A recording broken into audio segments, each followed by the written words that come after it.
Welcome to History Nest. Tonight, we descend into the stone-lined hearts of ancient Sparta, a land shaped not by luxury, but by suffering, discipline, and silence. Rest as we unfold the shadowed legacy of a people forged in iron and stripped of comfort. The Valley of Eurotas, sun-bleached and scorched by endless seasons, bore no softness. It stretched narrow and sharp between mountains that loomed like the jaws of a trap, always waiting to shut. In this land of crag and dust, where olives grew sparse and the rivers seldom sang, Sparta emerged, not as a city of grandeur, but as a fortress of restraint. There were no towers crowned with statues, no marble temples, no lavish banquets echoing with the laughter of philosophers. Sparta was bone and stone. The spirit was silence. From birth, the path of every Spartan was carved in the shape of a blade. Newborns were offered not to cradles, but to judgment. The ephors, grim-faced overseers of law, held each infant to the sky like an offering to the gods, then examined the body for flaws. Weakness was not pitted. It was discarded. The mountain of Taygetus, steep and hollow, held the bones of generations in its quiet, wind-swept gullies. The discarded never cried. Only the ravens did, circling above with cold black eyes. Those who remained did not live as children. They lived as seeds of war. At 7 winters old, they were torn from their mother's arms and planted into the agoge, the breeding ground of discipline. Their tenderness was extinguished. Clothes were thin, meals were thinner. Each child slept on straw mats woven from reeds they were told to collect themselves. Punishment was ritual. Praise was absence. In the frost of early mornings, their bare feet struck the dirt in rhythm, marching to no music but the beat of obedience. Older boys were given sticks to strike the younger, not with rage, but with cold purpose to harden, to chisel flesh into iron. Blood was seen not as loss, but as paint on the sculpture of duty. Instructors said little. Their silence weighed more than orders. The boys learned not to speak, but to listen to silence, to hear the unspoken command in the quiet, the unuttered law beneath the stillness. Food was rationed not for economy, but for struggle. Hunger became a companion, gnawing always, teaching that pain was not to be cured, only endured. Theft was permitted but not failure. A boy caught stealing was whipped not for disobedience, but for clumsiness. A good Spartan could starve with honor or steal with skill. A poor Spartan died by the lash. In these early years, many did not last. Some vanished beneath fever. Others fell to exhaustion or injury. Death was not mourned. It was noticed, then replaced by repetition. Those who survived learned to silence grief. In Sparta, even sorrow was weakness. Their training continued through the rhythm of seasons, each indistinct from the last.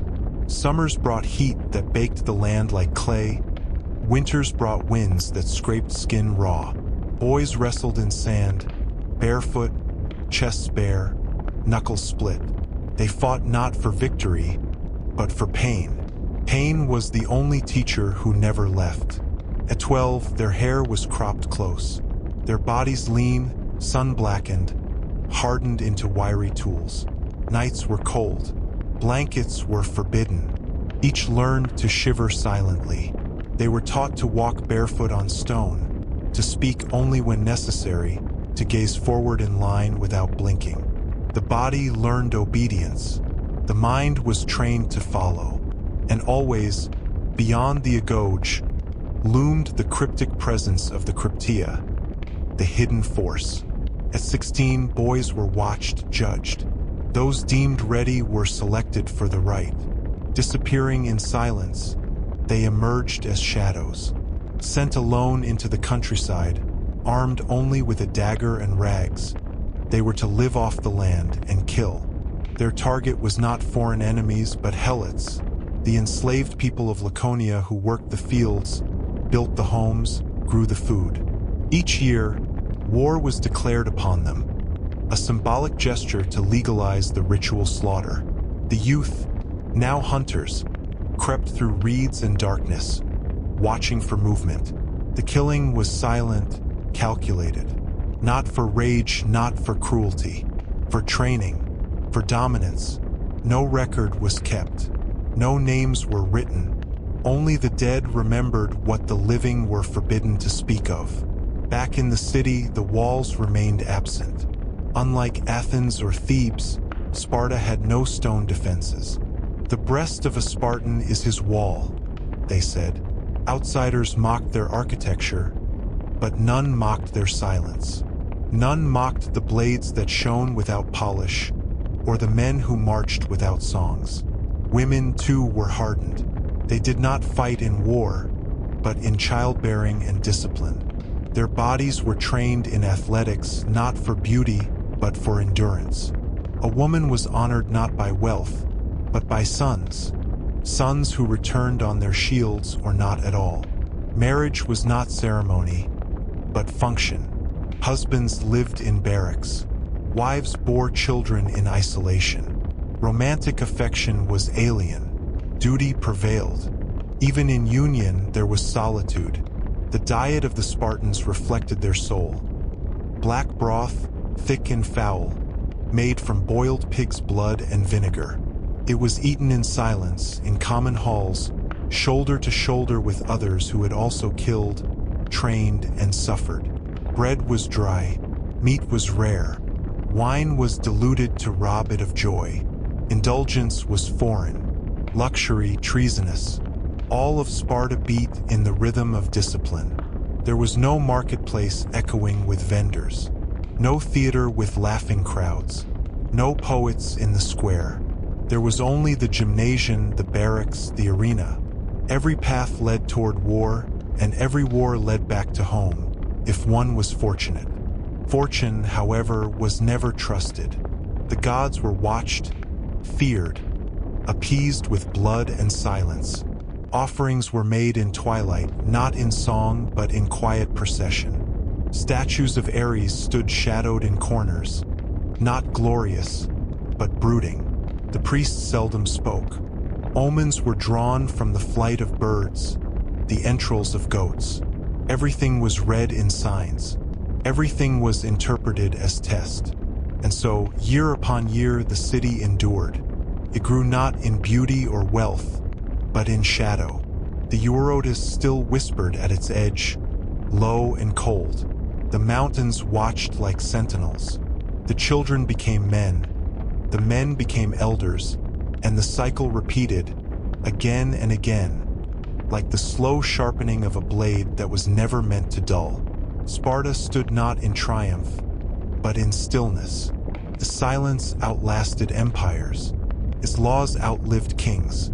And beneath its stone, the bones of obedience grew layer by layer, silent, unmarked, unforgotten. The summers of Laconia were long and merciless. The sun did not shine, it burned. Crops wilted if not carefully tended, and even the olive trees twisted in dry resistance to the sky. Dust hung low in the air, clinging to skin and cloth like ash. In these fields, where the helots toiled from dawn until nightfall, Sparta fed itself, not with gratitude, but with command. The helots were not considered citizens. They were the conquered, bound by inheritance to servitude. They tilled the red earth, harvested the wheat, crushed the olives, carried the burdens. For them, labor was not livelihood. It was punishment. They belonged to the state, not to themselves, and Sparta kept them in fear. Each autumn, the Spartan ephors would declare ritual war upon the helots, a custom known as the proclamation of blood. It served no tactical purpose. It served a psychological one. It made killing lawful. The cryptiae would scatter like shadows across the countryside, each young warrior cloaked in black, watching, waiting. They did not kill the strong or the rebellious, but the quiet, the clever, the thoughtful, those most likely to rise. In silence, Sparta preserved its chains. At home, boys who had passed the Agoge joined the Syssitia, mess halls where warriors dined in austere brotherhood. These were not places of comfort. They were arenas of surveillance. Each man was expected to contribute food from his estate and to maintain dignity even in starvation. Jokes were rare, stories rarer. The communal meals enforced humility. A man who lost composure during supper would find himself isolated, a punishment more feared than whipping. Above these daily rituals stood the Gerousia, the Council of Elders. Old men, their hair white but their spines unbent, judged all. They spoke rarely, and when they did, their words fell like iron. Beside them, two kings ruled not with freedom, but with limits. In Sparta, no one man held power. Even royalty bowed to custom, to silence, to structure. War was not constant, but it was always near. Each spring, the threat of conflict with rival polis or foreign tribes loomed on the horizon. The Spartans did not parade into battle. They marched, shields locked, eyes forward, silence intact. Music was allowed only from the aulos, a hollow flute that hissed like wind through bone. The sound did not inspire courage. It aligned steps. A Spartan hoplite bore his panoply with brutal simplicity. A bronze helmet, round shield, short sword, and spear. The shield, the aspes, was sacred. It did not protect the man. It protected the phalanx. To lose it was to endanger the whole. A warrior returning without his shield returned in shame. One who fell with it returned in honor. In combat, the Spartans formed the phalanx, a wall of shields and spears moving as one. There were no wild cries, no charges, no chaotic glory. There was only advance. Step by step, breath controlled, vision narrowed. They did not break formation. They did not pursue. They pressed, they crushed, and when the enemy fled, they did not chase. To chase was to scatter. To scatter was to fall. The battlefield was not a place of passion. It was a test. There was no honor in survival, only in unwavering position.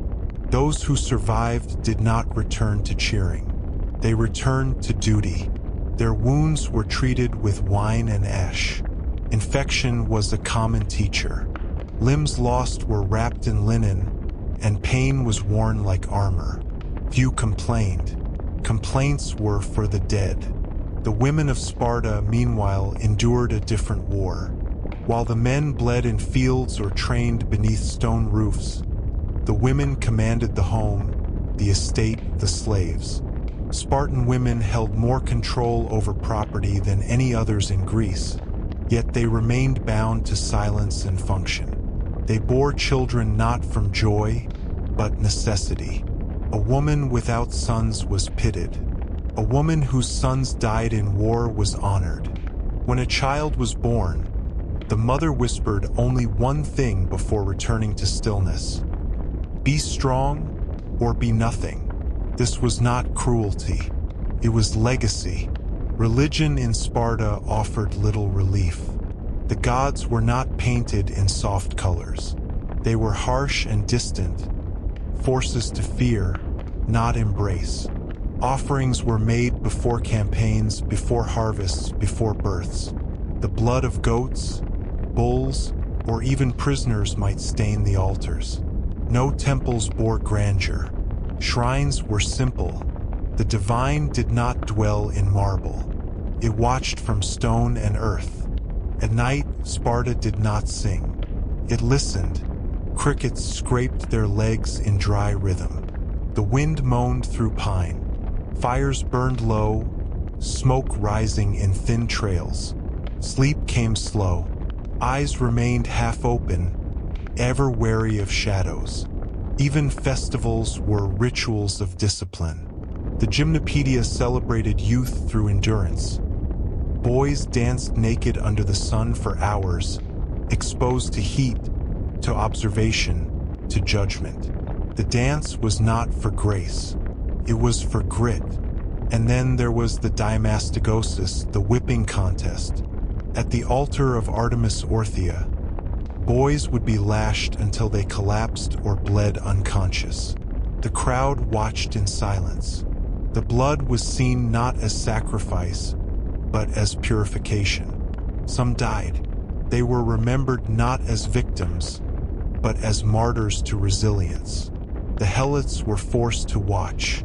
It reminded them who bled by choice and who bled by force. By the age of 30, a Spartan man became a full citizen, granted voice in the assembly. But even then, he did not live freely. He remained in barracks. He remained at war. His voice was measured. His life still under scrutiny. True freedom was not expected, only usefulness. Until 60, a man trained, marched, judged, observed. Then he joined the elders if he survived. And yet, for all their power, the Spartans feared decay. They feared softness. They feared change. They saw in luxury the seed of collapse.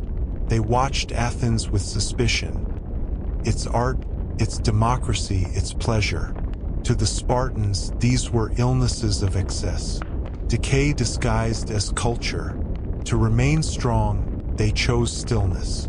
But in stillness, rot can settle too. Beneath Sparta's rigid stillness lay the weight of generations. Not in monuments or records, but in bones buried deep in dust, in customs so old their origin was forgotten. Sparta did not preserve its past through stories, preserved it through repetition. Memory was not cherished, it was obeyed. The architecture of Sparta told nothing of its pride. There were no sweeping staircases or sculpted pillars. The streets were narrow and coarse. Walls were earthen, unpainted. The agora, the civic space, was sparse, a field of simple stones arranged with functional indifference. There were no merchants shouting, no philosophers gathering beneath colonnades. Speech was rare. Sparta was not built to be admired. It was built to endure. Time passed in circles, not lines. The training never ceased. Even the elders who no longer lifted spears walked the training grounds to observe the youth. Their stares served as a second lash. In Sparta, one was never unjudged. Each morning began before the sun. Boys rose with cold breath in their chests, rising not to song, but to commands offered in silence. Their feet struck the earth in drills again and again, repeating formations not for innovation, but to burn them into flesh. Hands grew calloused, wrists scarred, feet bled. The dust of the arena darkened with old blood that no longer startled the eye. Training was constant, but glory was distant. The Spartans did not long for victory. They longed for survival without shame. Even in triumph, they celebrated with caution. Too much joy invited the gods' envy. Too much pride opened the door to ruin. Quiet was safer than celebration. The fear of decline was ever present. Elders remembered times when Spartan numbers were greater, when discipline was tighter, when helot rebellions were rarer. Now their city stood powerful but brittle. Fewer children passed the Agoge. Fewer families bore multiple sons. In silence, Sparta aged. The helots, meanwhile, multiplied. They outnumbered the citizens tenfold, sometimes more. They plowed the land, raised the cattle, built the homes, fed the mouths. Yet they remained shackled. No chain was visible, but every task, every nod of submission, every lowered gaze was a link in the greater restraint. Occasionally, the helots whispered. Rebellion was impossible, but resentment brewed beneath the fields. They sang old songs in secret, lit fires in hidden caves, taught forbidden tales to their children. The Spartans knew and they watched. The cryptiae lingered at the edges of the villages, waiting for signs. A glance too bold, a word too loud, a gathering too large. Then came the disappearance. No trial, no noise, just an absence. To guard against uprising, Sparta embraced ritual cruelty. Helots were humiliated yearly, forced to drink wine until they stumbled, dressed in mockery, made to perform foolish dances in front of Spartan youth. The message was clear: strength is yours only by our absence. Your life is permitted, not owned. But beneath the granite discipline, cracks formed. The cost of silence was weight. Boys grew into men with empty memories. Joy was a forbidden stranger. Emotion withered like vines in drought. Laughter was not shared, only endured. Even love, that fragile human bond, became transactional. Spartans formed bonds with their comrades in training. But these too were restrained, unspoken, monitored. Death was the only escape from expectation. A warrior who fell in battle was honored. A woman who died in childbirth was too. Others faded into namelessness. And yet, from time to time, whispers of doubt emerged. Not spoken aloud, but felt. In rare moments of solitude, a Spartan might gaze upon Mount Taygetus not as a judge, but as a mirror. The mountain was eternal, silent, merciless, and so were they. But unlike the mountain, they bled. They aged. They feared. These doubts were never voiced. To question was to weaken. To weaken was to endanger the city. Silence, again, became the solution. As Sparta's enemies grew louder, Persia to the east, Athens to the north, Sparta grew stiller, tightened its rituals, shortened its speech, repeated its drills with obsessive precision. Where others adapted, Sparta dug deeper into stone. There were no new laws, only old ones reinforced. No innovation, only tradition recited like scripture. And always, at the edge of the land, the Helots worked. Bent backs beneath red sun, sowing food they would never feast upon. Sometimes, the winds brought strange smells. Smoke from distant fires, salt from the sea, death from a skirmish far off. But Sparta did not react with haste. It waited, watched, reacted with slowness honed into instinct. Even festivals became warnings. During the Carnea, a solemn festival of Apollo, no war was to be declared, no armies mobilized. Once, this law delayed Spartan intervention during a foreign invasion. Still, they did not change the law. Obedience mattered more than opportunity. In Sparta, even the gods were bound by ritual. The divine did not bend to petition. It existed to test. If crops failed, the people fasted. If children died, they prayed in stillness.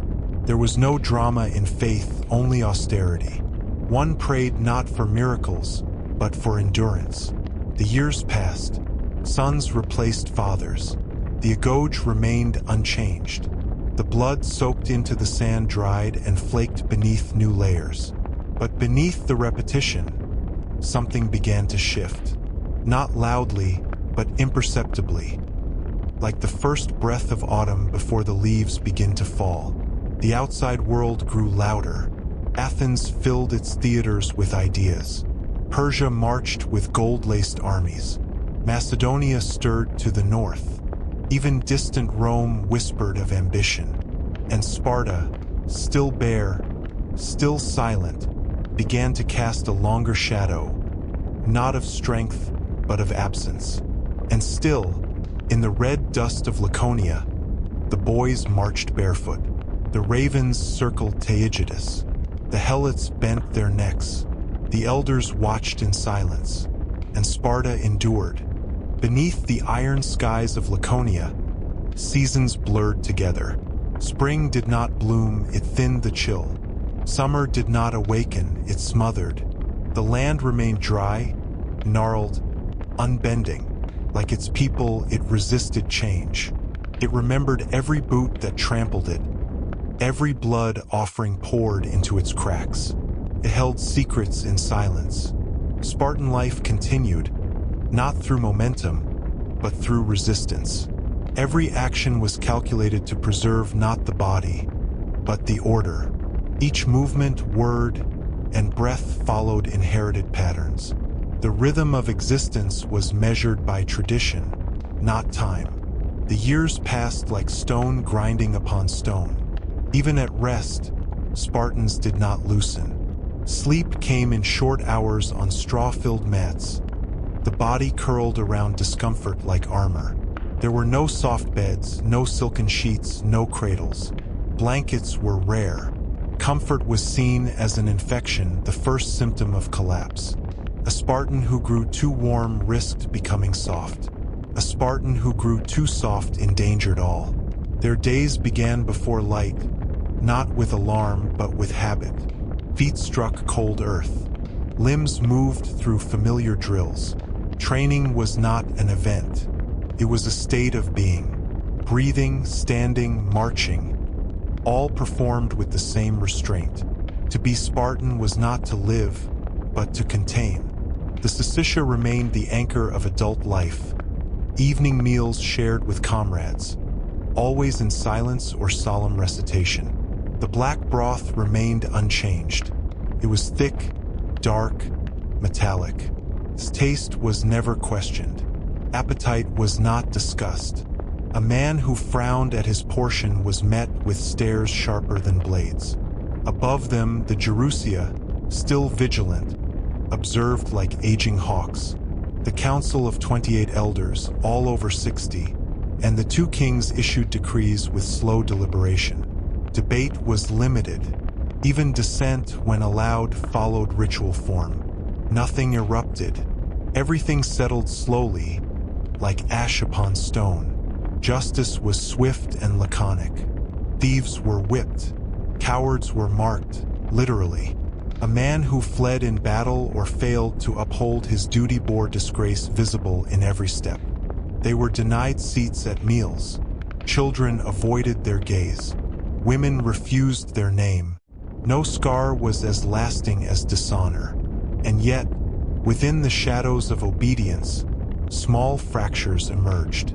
The younger generations, though trained with the same brutality, bore slightly different eyes. They had heard rumors, not spoken aloud, but passed in glances. Whispers of cities with color, with noise, with song. Cities where ideas changed, where beauty was not shameful. Some of these youths, during foreign campaigns, glimpsed these places.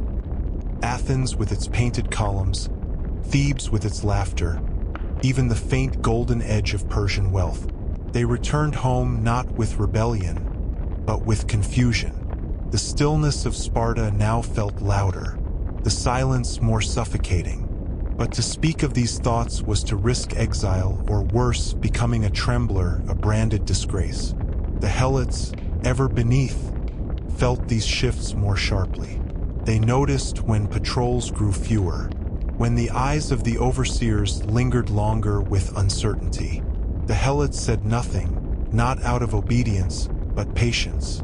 They had survived generations by becoming invisible. Now they watched. Beneath Sparta, in caves once used for offerings or punishment, some Helots gathered. They did not speak of rebellion. That would be foolish. Instead, they spoke of survival, of preservation through waiting. Old songs were hummed beneath breath. Ancient stories were retold around fires too faint to smoke. The Cryptia continued to haunt them, but even it had changed. The youths selected for its ranks no longer vanished with the same conviction. Some hesitated. Some returned early. A few whispered of dreams. Dreams filled with voices, with the smell of strange spices, with cities that did not fear softness. These whispers were buried, but they lingered. The elders noticed. They increased the frequency of inspections. They re-emphasized the sanctity of stillness. They issued new restrictions disguised as old ones. But something had shifted. The fear no longer moved only upward, from citizen to council, but now downward, from council to future. Festivals became louder in discipline. At the Diamastagosis, the floggings grew longer. More boys collapsed. The crowds did not cheer, but their silence was thinner, less absolute. Some looked away. The Gymnopedia still held its sun-scorched dance, but fewer youths volunteered. The steps remained precise, but the eyes darted more often, toward the edges of the crowd, toward the horizon. Outside, the world grew. Ships passed along the coast carrying goods and foreign soldiers. Some Spartan allies began to question orders. Tribute payments slowed. The world, in all its noise, pressed faintly against Sparta's earthen boundary. But Sparta held. It always held. The philosophers of Athens wrote of freedom, of curiosity, of selfhood. Sparta responded with silence. The Spartans did not argue. They did not write. They endured. Their gods, too, remained distant. Offerings were made with red hands. Priests delivered omens in one-word answers. Artemis, Apollo, Ares, all were honored, but not loved. The divine was not comfort. It was pressure, expectation, danger. When eclipses crossed the sun or plagues sickened the fields, the Spartans did not blame the gods. They blamed themselves. Then they fasted harder. Even marriages remained ritual. Women continued to train their bodies to deliver the next generation of shields. But their voices, in quiet corners, began to weigh. A few older women whispered that their sons had returned with distant gazes. They no longer recited the same prayers. They hesitated before whipping. They questioned why the broth remained black. The city responded as it always had, with repetition. Old stories were retold. The names of great fallen warriors were carved again into stone. The Agoge added new punishments. Silence was reinforced. But history cannot be held in stillness forever. In the distance, storms brewed. Foreign kings with growing ambition, new technologies, new forms of war. The hoplite phalanx, once unbeatable, now looked slow against mounted archers and flexible ranks. And yet Sparta trained. It hardened. It doubled its stillness. In the dust of the arena, a boy fell from exhaustion. No one moved to help. The instructor did not flinch. The other boys stared ahead. The sun did not pause. The sand accepted the sweat and blood like it always had. The silence endured. But beneath it, the bones of obedience shifted. The stillness of Sparta had always been its strength. But now, in the hidden corners of barracks and the uneasy silence of shared meals, it began to sound different. What once rang as discipline now echoed like weight. Not a silence of power, but one of hesitation. The training grounds remained full. The same drills continued. Boys still marched barefoot across dust-packed fields, still clashed shields beneath the cold gaze of their elders. But the rhythm faltered in places too subtle to name. A hesitation before impact. A glance toward the horizon. The way one boy coughed, but did not return to line. These things were small, but they were new. The elders noticed. They always noticed. The Gerousia sat longer in council, though they spoke little more than before. Some of the older members, once flint-eyed judges, now turned their gaze inward. They saw not softness, but change. Change they had no words for, because no words had been passed down for it. To confront this shift, Sparta turned inward harder than before. The rituals became longer, the rules more exacting, the punishments more frequent. Old laws were recited nightly in the mess halls, etched again into stone tablets, as though repetition might hold back erosion. But history moves even when no one walks. Outside Sparta, wars raged louder. Athens and its allies quarreled and expanded. Persia pressed westward with gold and fire. Macedon grew in silence, not unlike Sparta once had, but with a cunning flexibility that Sparta lacked. And Sparta, for all its rigid glory, began to crack. Its population had never been large. It had relied on control rather than numbers. Now that number dwindled. Too few children survived the agoge. Too few helots remained fearful enough to obey without pause. The weight of maintenance became heavier than the spear. In rural outposts, helots no longer bowed as deeply. They no longer waited for the whip before acting. They watched instead with eyes that measured, with mouths that murmured. No revolt was declared, but something older than rebellion had begun, the slow withdrawal of fear. The cryptia moved with urgency. Boys were selected earlier, sent out into the dark with less preparation. Some did not return. Others returned changed, silent even by Spartan standards. Their eyes had seen the cracks widening in places discipline could not reach. Back in the city, festivals were held more often, not in celebration but in reinforcement. The Diamastagosis extended its reach, including younger boys, and demanding more blood. Crowds watched, but some looked away. A boy once flogged until collapse now rose afterward with eyes full of something dangerous. Not pride, but resentment. The gymnopedia, too, was altered. It became a theater of performance, rather than ritual. Overseers demanded perfect symmetry, faultless lines. Mistakes were punished publicly. The dance lost its meaning, became only mimicry. The boys no longer moved with spirit, only with fear. The Spartan shield wall, once feared across the Greek world, now moved slower. Limbs stiffened with overuse. Some soldiers marched with wrapped joints, bones rubbed raw from a lifetime of repetition. New enemies, more agile, more numerous, exploited these weaknesses. Where once Spartans held the line unbroken, now it shivered. But shame silenced complaint. Wounds were wrapped in cloth and silence. Defeat, when it came, was explained not as failure but as impurity. Someone had not prayed enough. Someone had not suffered enough. More lashes were given. More rules etched in stone.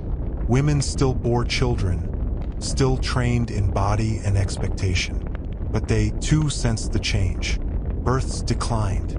Some infants deemed unfit were hidden instead of discarded. A quiet pity, a creeping hesitation, entered homes. The mountain of Taygetus stood as always vast, cold, unchanged, but fewer footsteps climbed its path. In secret, some women whispered stories from before, not Spartan stories but older ones. Tales of gods who wept, of warriors who failed, of cities that rose from ruins. These whispers were not spoken aloud in public, but they reached ears. The Gerousia responded with censure. One elder, long respected, was quietly removed after questioning the purpose of a festival. Another was found dead, said to have fallen from a wall. No questions were asked, only tradition reaffirmed. Meanwhile, the helots tested boundaries. A tool was not returned, curfew ignored, a glance held too long. No rebellion announced itself, but absence became resistance. Work slowed, yields dropped. The fields grew quiet not from obedience, but from exhaustion. And still, the drills continued. Boys marched. Spears were sharpened. Shields polished. Feet bled into the sand. In temples, sacrifices were offered more frequently. The entrails of goats were red with increasing desperation. Priests spoke of omens in cloudy terms, not assurance but ambiguity. A raven seen at dawn. A child born with a tooth. A dream of drowning. Each sign fed the fear. The gods were silent or worse, displeased. Some in Sparta spoke of tightening discipline. Others spoke of cleansing the helots entirely. None spoke of change. Change had no place in a city forged in the image of unchanging stone. And so the silence deepened. It hung in barracks, where older warriors stared blankly after meals. It hung in the streets where fewer children ran. It hung in the fields where helots worked slower, staring longer at the line where mountain met sky. In the training halls, a boy fell and did not rise. His instructor waited. The others did not move. A full minute passed before anyone spoke. The silence cracked, and in that crack, something new entered. Not defiance, not rebellion, but recognition. That the silence could break. Sparta endured, but it endured not as a wall, but as a ruin still standing, mistaken for a fortress. The heart of Sparta pulsed in rhythms of ritual, repetition, and relentless suffering.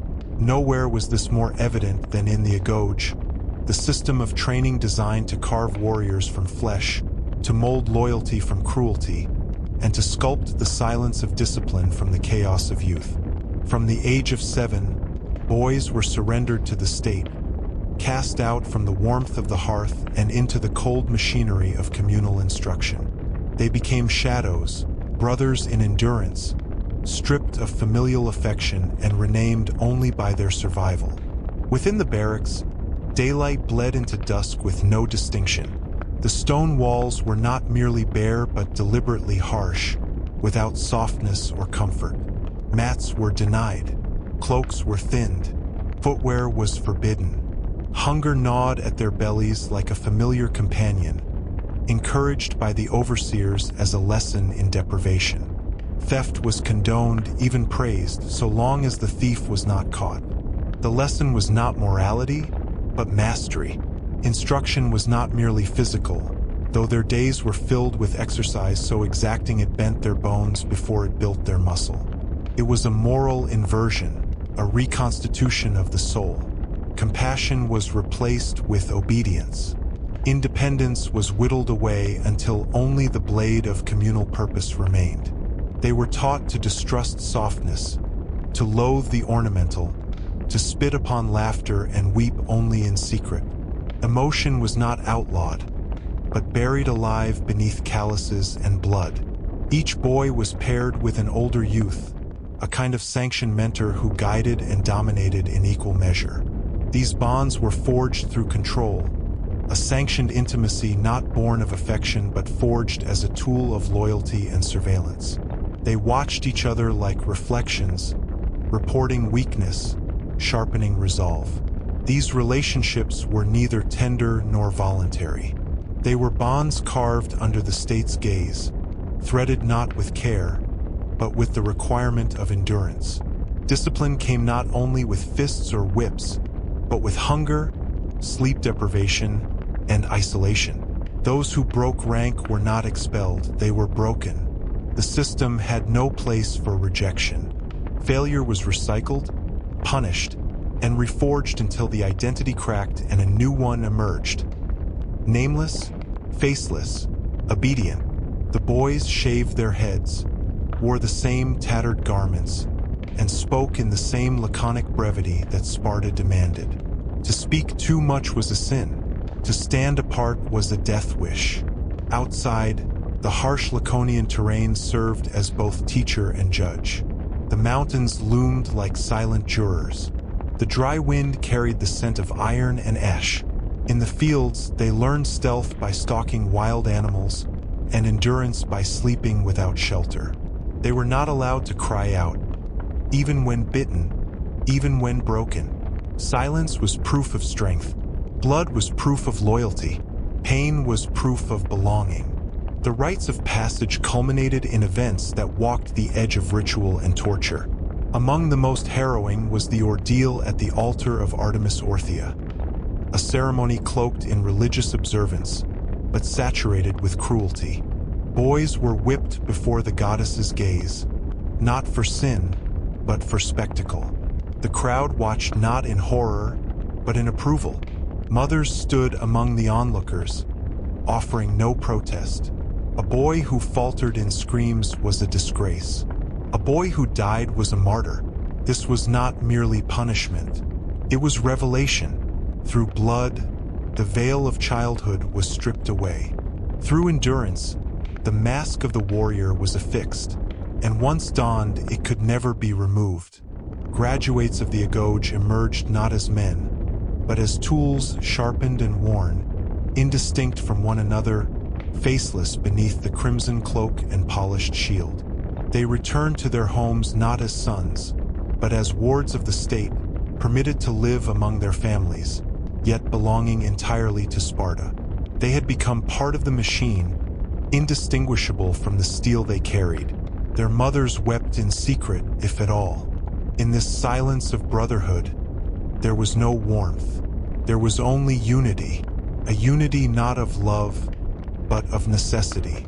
Each young man stood ready to die, not for friends, not even for Sparta's gods, but for the ideal of Sparta itself, etched into every wound and reinforced with every act of obedience. By adulthood, the warrior was no longer a boy in memory or in form. He had no personal ambitions, no trade, no individuality. He was not trained to speak, only to kill. He was not raised to question, only to march. His world had been narrowed to the sword's edge and the boundary of the phalanx. Within that formation, he became nothing, and in that nothingness, he became eternal. The communal messes, the syssitia, were where the warriors gathered each night, not in joy, but in vigilance. Food was sparse, ritualized, and shared in silence or low murmurs. The black broth, a concoction of boiled pig's blood, salt, and vinegar, was eaten without complaint. No one praised it. Praise itself was suspect. The meals were less nourishment than reminder that the body was a vessel and suffering was sacred. Only those who endured were granted full citizenship. Only those who submitted entirely were given the title of homoios, the equal. Yet even this equality was a ghost. It existed only within the brotherhood, not between the classes. Below them toiled the helots, and even within the citizenry, hierarchy pulsed like unseen roots. Yet in the dark hours, when the fires dimmed and the cloaks were hung upon stone hooks, the warriors lay awake. In that silence, some could still remember their mothers' voices. Others could not. They had become men of Sparta, carved from the state, not born of the womb. What the Agoge had achieved was not simply the creation of soldiers, but the annihilation of childhood. It replaced it with ritual. It replaced it with terror. It replaced it with silence. The quiet of winter gave way to the churning season of preparation. The cold had subsided, but the stones remained slick with moisture, and the scent of chard would still lingered in the air from the months of fire-heated survival. With spring came movement, not joy or festival, but war, the ancient ritual that defined Spartan existence more deeply than birth or burial. In Sparta, war was not an interruption to peace. Peace was simply the interval between wars. Each spring, as the Pleiades rose in the night sky and the fields ripened toward their first harvest, the Ephors declared whether hostilities would resume. The annual declaration of war on the Helot class, ritualized, institutionalized, expected, was reaffirmed in smoke and blood. It was a formal decree that freed the young warriors to kill without divine consequence. For the Spartan state, war was not a disruption but an ordinance, and it began always with silence. The days leading up to a campaign were filled with meticulous stillness. Shields were polished with animal fat until they reflected the torchlight. Spears were measured and sharpened by hand, the tips dipped in ash to remind the bearer of their purpose. Red cloaks, dyed with madder root, deeper than blood, were brushed of dust and hung in the open air. There were no songs, no rituals of excitement, only preparation, and beneath it, tension that soaked into the stone walls of the barracks. The soldiers did not speak of the war ahead. They woke in silence, trained in silence, and ate in silence. This was not due to fear or discipline alone, but because the act of naming what awaited them would disturb the layers of control they had forged over their inner world. The stoic calm of Spartan men was not natural. It was hammered into them. War required stillness of the soul. Any wavering could break the formation and expose the phalanx to chaos. Before departure, a single sacrifice was made to Ares, and sometimes to Inio, the goddess of bloodshed and battlefield horror. A goat, sometimes a dog. Its entrails were examined not for victory or defeat, but for clarity. The seers looked not for signs of fortune, but signs of resolve. If the omens were unclear, the war would wait. If they aligned, the army marched. The Spartans marched always with the same slow cadence. It was neither quick nor showy, but unrelenting. A pace that eroded the will of their enemies before a blade was even drawn. Shields overlapped, bronze greaves scuffed together, and the sound of hundreds of sandals moving as one sent dread before them. This was not a war of mobility or surprise. It was a grinding wheel, and Sparta turned it deliberately. Each man carried not only his own supplies, but sometimes those of the state: grain, wine, dried figs, and salted pork. Yet they did not feast. Meals were rationed and joyless. The black broth followed them to the edge of the battlefield. Boiled pig's blood, vinegar, and salt. It numbed the mouth and quelled desire. Hunger remained constant, like a companion. Comfort was regarded as enemy to the soul. In war camps, the earth was scraped clean, and sleeping rows were dug into the dirt. Shields formed low barriers against the wind, and spears were planted like trees, upright beside the sleepers. They did not remove their armor at night. The cold metal remained close to their bodies even in sleep, fusing dreams with the weight of discipline. To sleep as a Spartan meant to accept rest as part of battle, not a reprieve from it. Commanders gave no impassioned speeches. They did not raise morale through grandeur. The authority of the Polemarchoi was absolute and often quiet. A nod, a gesture, a silence long enough to unsettle. That was all. Orders were given in brevity and received without question. The youngest among them, barely grown from their agoge, did not know terror in the usual sense. They had never known freedom. Before dawn, when frost still touched the grass, they would wake, not to birdsong or the warmth of a hearth, but to the distant rhythm of enemy preparations. Other cities prayed, or wept, or sang to their gods. Sparta stared forward. They lined up by tribe, by rank, by blood. Helots and allies would form the lesser ranks behind. The real line, those who bore the true cost, stood shoulder to shoulder at the front. Then came the silence before engagement, a silence so heavy it felt like the air would break beneath it. And when the command was given, it was not a charge or a cry. It was a single word: move. Shields lifted, knees bent, spears angled forward. The march began. The Spartan phalanx did not run. It advanced. Each footstep pressed into the earth with ceremonial weight. The momentum built not from speed, but from force, like a tide of stones pushed uphill by invisible hands. Their war songs, when sung at all, were slow dirges, ancestral chants with rhythm but no melody. Sound built not in notes but in pressure, the hum of unity before the crash. The first clash was like the snapping of trees. Bronze met bronze, spears shattered, and men were crushed not by blades, but by weight. The phalanx was less a dance than a collapse in slow motion. If a man fell, the line closed around him. If he faltered, he was pulled up or trampled under. Emotion was forbidden. Rage dulled the edge. Fear froze the hand. The ideal Spartan was not possessed by battle. He inhabited it with absolute vacancy. To kill as a Spartan was not a singular act. It was a rhythm. The spear was thrust with the same motion over and over, an extension of breath. If the shaft broke, the sword was drawn. If the sword was lost, teeth and shield remained. They had been trained not to win, but not to stop. The difference was vast.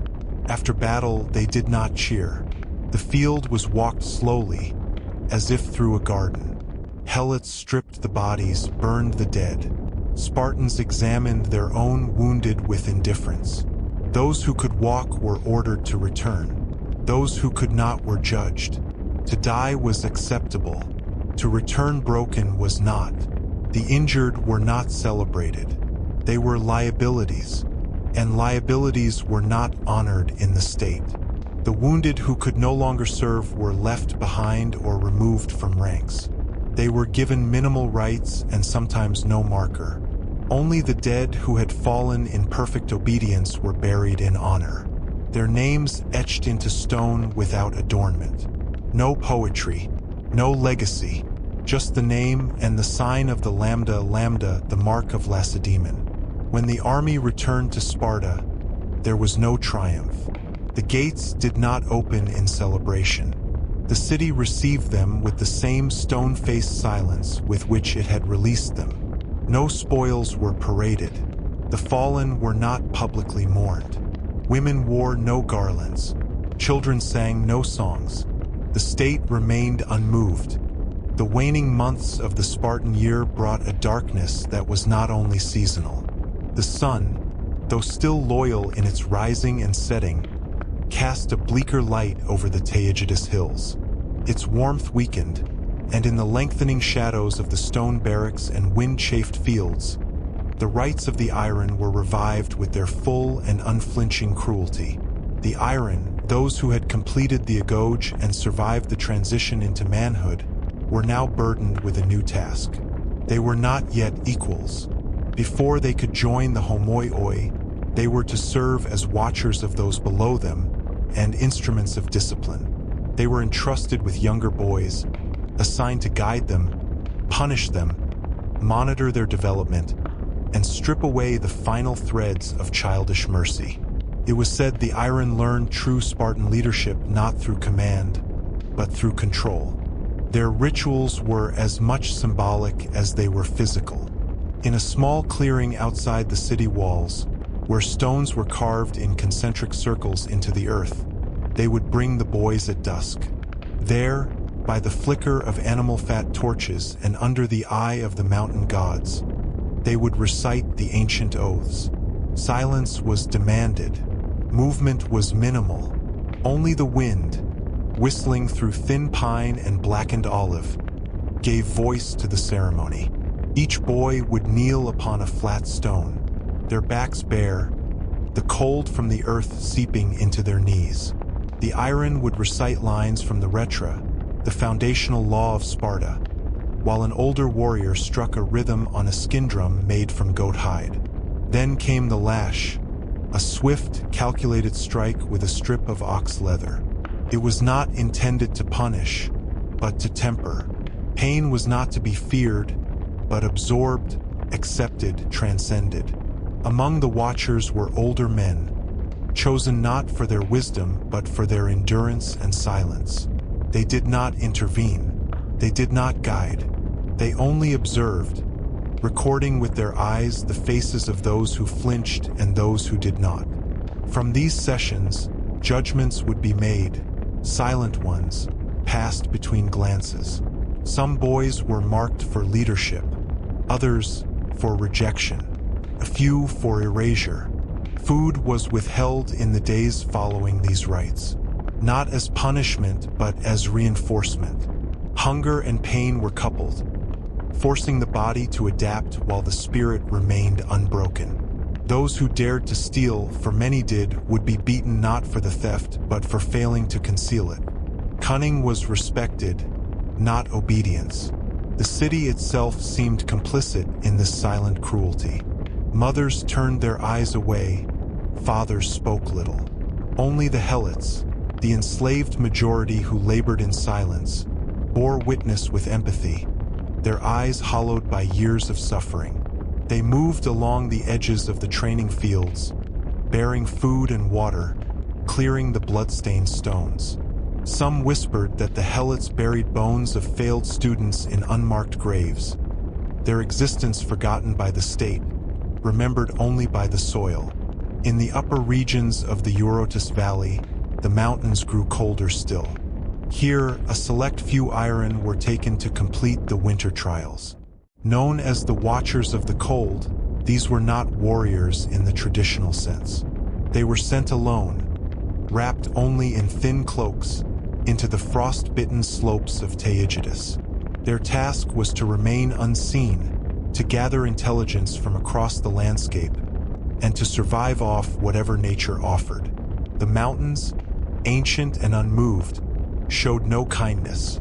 Wolves were not the only threat. Avalanche, exposure, hallucinations brought on by hunger and freezing winds, all were considered trials. If the young man returned with frozen fingers, he was not pitied.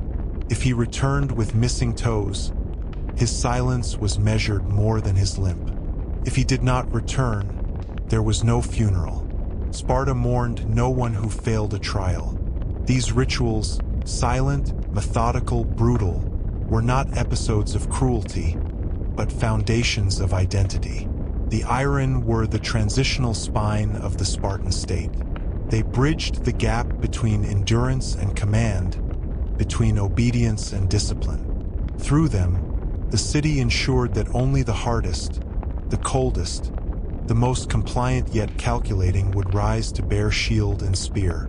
No written law governed these practices. The words of Lycurgus, the legendary lawgiver, were preserved only in memory and custom. The shadows of tradition held more weight than parchment.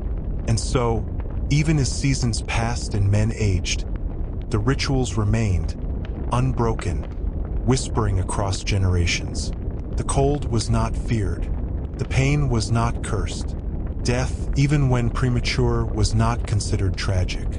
Sparta moved forward as the river beneath its bridges, relentless, unconcerned with individual stones swept away by the current. The fire pits burned low that season. The Helots lit them with reluctance, always beneath the gaze of their masters.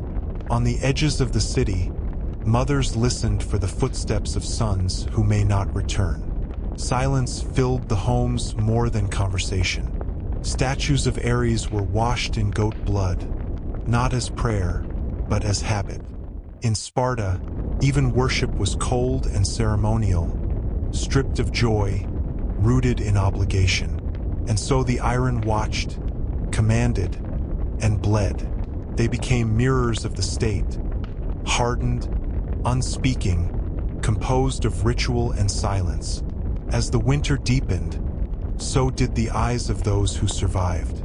The boys beneath their command would grow colder too, shaped by the same hands, forged in the same flame that took as much as it gave. The cycle did not end. It only buried the weak and promoted the silent. ChatGPT. Sleep History. 4700. Part 8. The Stone That Watches. As the autumn winds blew through the bare branches of the Taygetus foothills, the land surrounding Sparta turned gray and cold. The olive groves no longer shimmered in green, and the fields stood dry and emptied after the harvest, cracked with the memory of summer's sun. The rivers, once rushing, now trickled beneath pale skies. In these months of fading light, the Spartan world seemed suspended between breath and silence. The communal life in the Syssitia grew colder with the changing season. The large stone halls where men gathered to eat and remain hardened by fellowship echoed with the low clatter of clay bowls and the crunch of barley bread. The black broth, made of pig's blood, salt, and vinegar, had grown even more bitter as supplies thinned. It was boiled slowly in soot-stained cauldrons over low fires, consumed with the grim discipline of necessity. There was no comfort in taste, only in endurance. Men sat in silence, their eyes fixed on the rough walls, speaking little, even when hunger gnawed beneath their ribs. They had long since turned inward, each mind wrapped in the layers of survival and duty. The Helots, ever present but invisible, moved like ghosts in the corners, cleaning, preparing, never resting. Their hands were chapped and cracked from cold water, their feet wrapped in rags. They carried the burdens of the city's silence. The Agoge, Sparta's brutal training for its boys, grew harder in the cold. The young ones, now thin and pale, trained barefoot over sharp stones. Frost clung to their legs in the morning, and breath curled from their mouths like steam. They ran with open wounds, untended bruises, and fractured ribs. No complaint escaped their lips. Instructors watched from under dark cloaks, holding staffs not for instruction but for punishment. Those who faltered were beaten or starved. Their meals were reduced to meager bites, olives, boiled roots, sometimes goat cheese. Hunger was a condition of training. They were told to steal if they wanted more, not for the food but for the lesson. If they were caught, it was not the theft that was punished, it was the failure to remain unseen. One boy, swollen with pain, had stolen a rabbit and hidden it under his cloak. When discovered, he was beaten until his back turned black. The older boys sparred daily with blunted blades and fists. Their knuckles split open on bone, and their teeth loosened. They were taught to strike without mercy, to defend without fear, and to never step backward. Cold bloodied the sand of the training grounds, and the bruised earth froze beneath them. Winter brought sacrifices. In the high temple of Artemis Orthia, offerings were made to the cruel goddess who demanded strength through suffering. Boys were whipped in long ceremonies, their backs laid bare to the lashes. The blood was seen as sacred, staining the cold marble steps where priests watched with hollow eyes. The air reeked of iron and incense, and the screams were swallowed by chanting. The city's walls remained undecorated. Spartan architecture was severe and utilitarian. No towers of splendor, no domes or painted ceilings.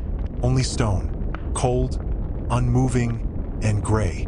Buildings seemed to grow out of the earth rather than rise from it. Each house was indistinguishable from the next, arranged for discipline, not comfort. The hearth was small, the rooms narrow, the doors plain and strong. Women, often unseen, moved within those houses with a different strength. Their lives, too, were governed by the discipline of Sparta. Though they held more freedom than women in other Greek cities, it came not from kindness but from function. They bore sons for the state and trained themselves in strength, taught to wrestle, to run, and to bear pain without weakness. Their voices echoed through the stone courtyards as they sang war songs for the men, their chants deep and unyielding. Sparta's religion blurred with its laws. The Delphic sayings were carved into stone, read by all but questioned by none. Obey the laws, honor the gods, endure hardship. These were not teachings but commands, immutable and eternal. The gods were not compassionate figures but forces to be appeased. Apollo was distant, Artemis cruel, Ares ever watching. On the edge of the city, where the hills began to climb, a circle of stones stood ancient and forgotten. Older than Sparta, older than memory. The people did not speak of them. They were neither temple nor tomb, but something stranger.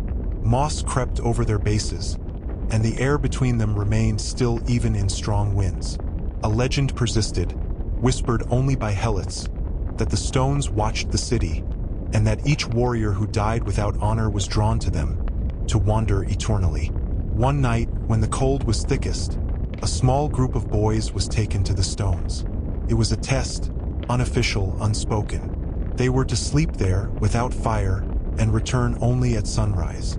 The wind howled through the pass like a warning, and shadows stretched across the fields. No torches were lit. The stones did not welcome the warmth of flame. The boys curled beside the ancient forms, teeth chattering, limbs tight with fear. The night was long and without stars. They heard things, the movement of earth, the soft scraping of stone, the murmur of voices in no tongue. One boy did not return. No body was found.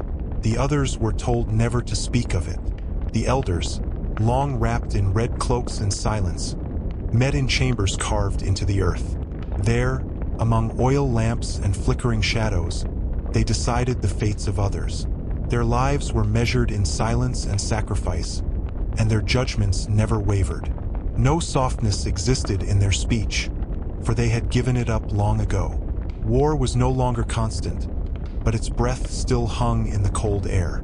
The warriors trained always. Shields were polished by firelight. Spears were sharpened. Armor was repaired by hand. The blacksmiths, lower in the social order, worked tirelessly with hammer and flame. The forge never slept. Iron, like flesh, must be hardened through fire and impact. When war came, it was ritual as much as reality. The soldiers marched in formation, each step a heartbeat of the phalanx. No one broke rank. The long red cloaks flowed like blood over the land, and the silence of their march was more terrifying than any war cry. Those who fell were carried back without ceremony. Their names were recorded if they had died bravely. If not, they were forgotten. Their mothers wept not from sorrow but from shame if their sons had not returned with honor. A mother once said she had borne her son not for life, but for the state. The people repeated this phrase until it became stone in their minds. The bones of Sparta's ancestors lay beneath every path. No graveyards marked the land. Their bodies had long become dust, feeding the roots of the harsh trees that bent in the wind. The wind itself seemed to carry their whispers, commands, warnings, dreams long extinguished. The city did not grow. It endured. It did not sing. It remembered. Each day passed without joy or celebration, only with repetition and pain. It was a world made of granite, fire, and silence. And in the center of that silence, Sparta waited.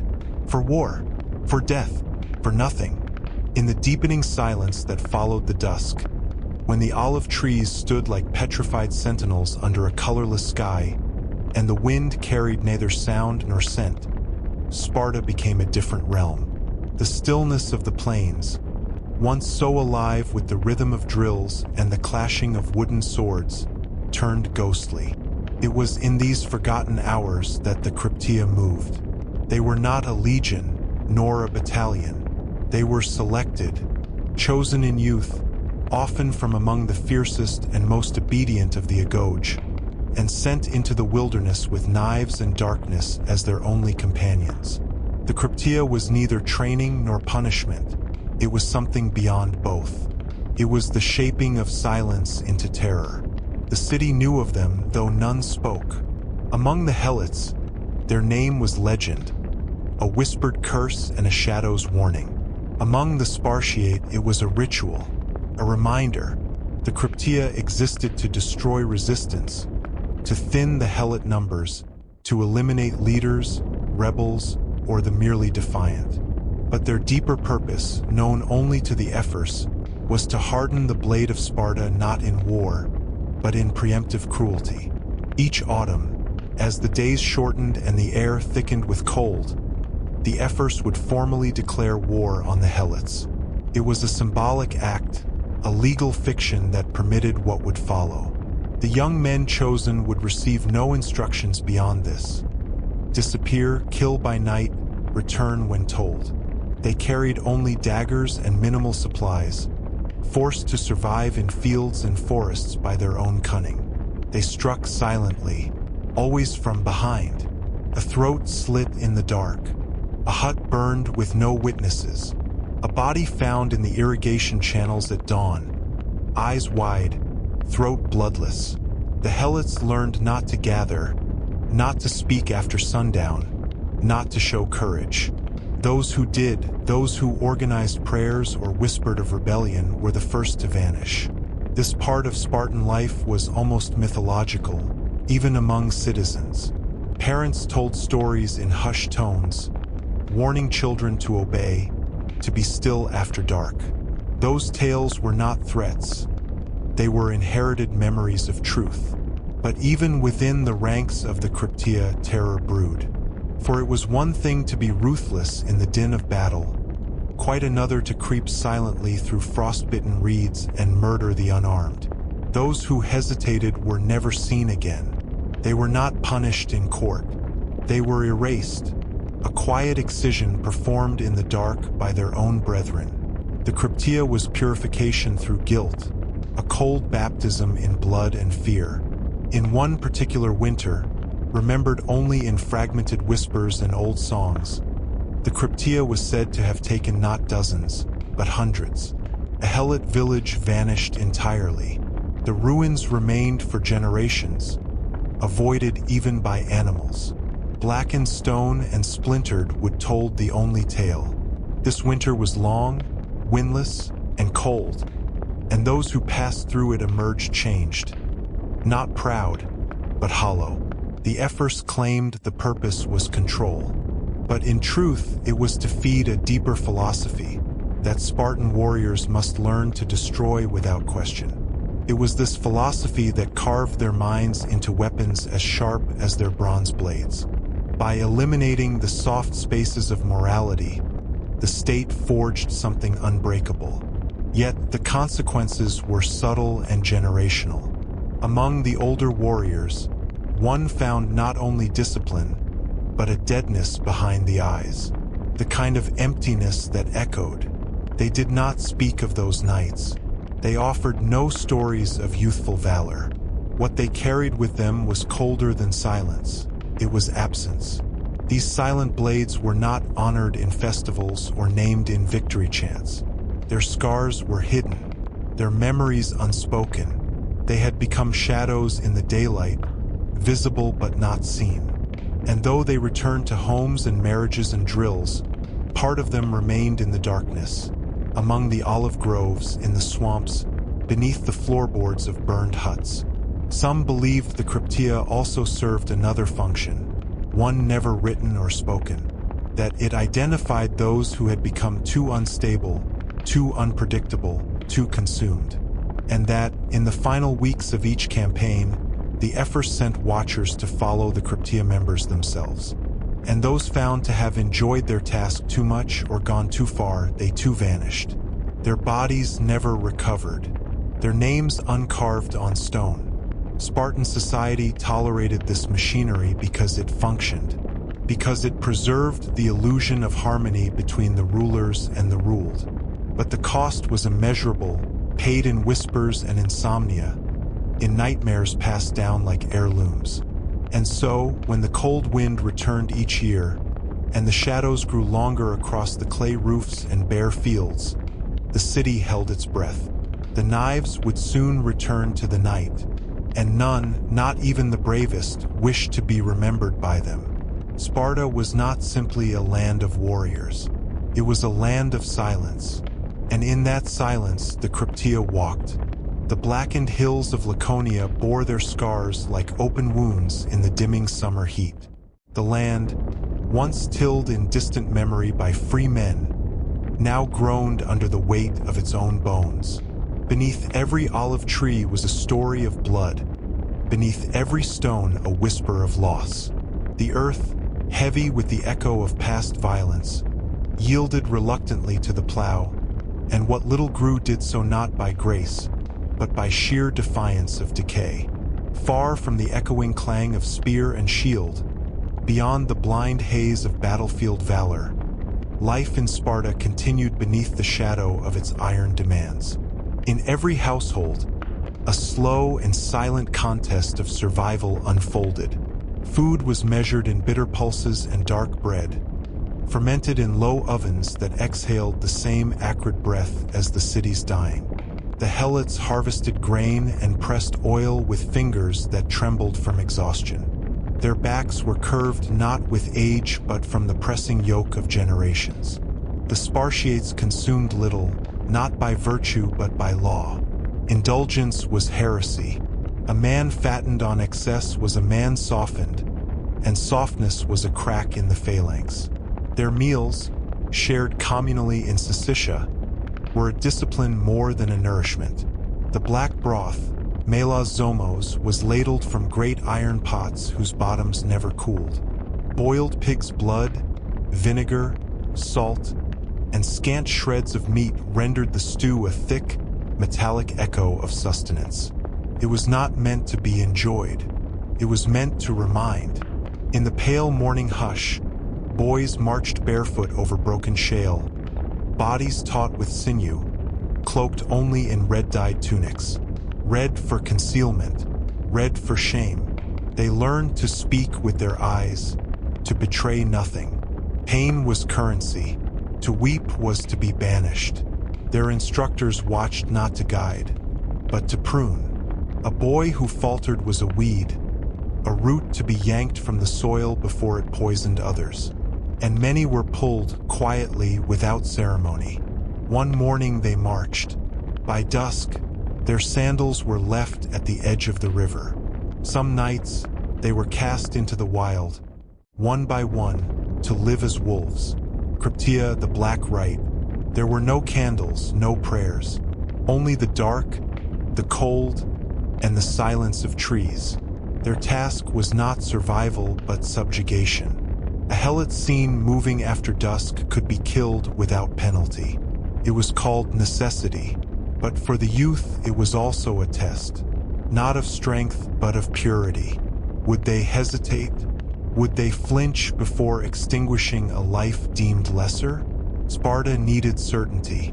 Hesitation cracked shields.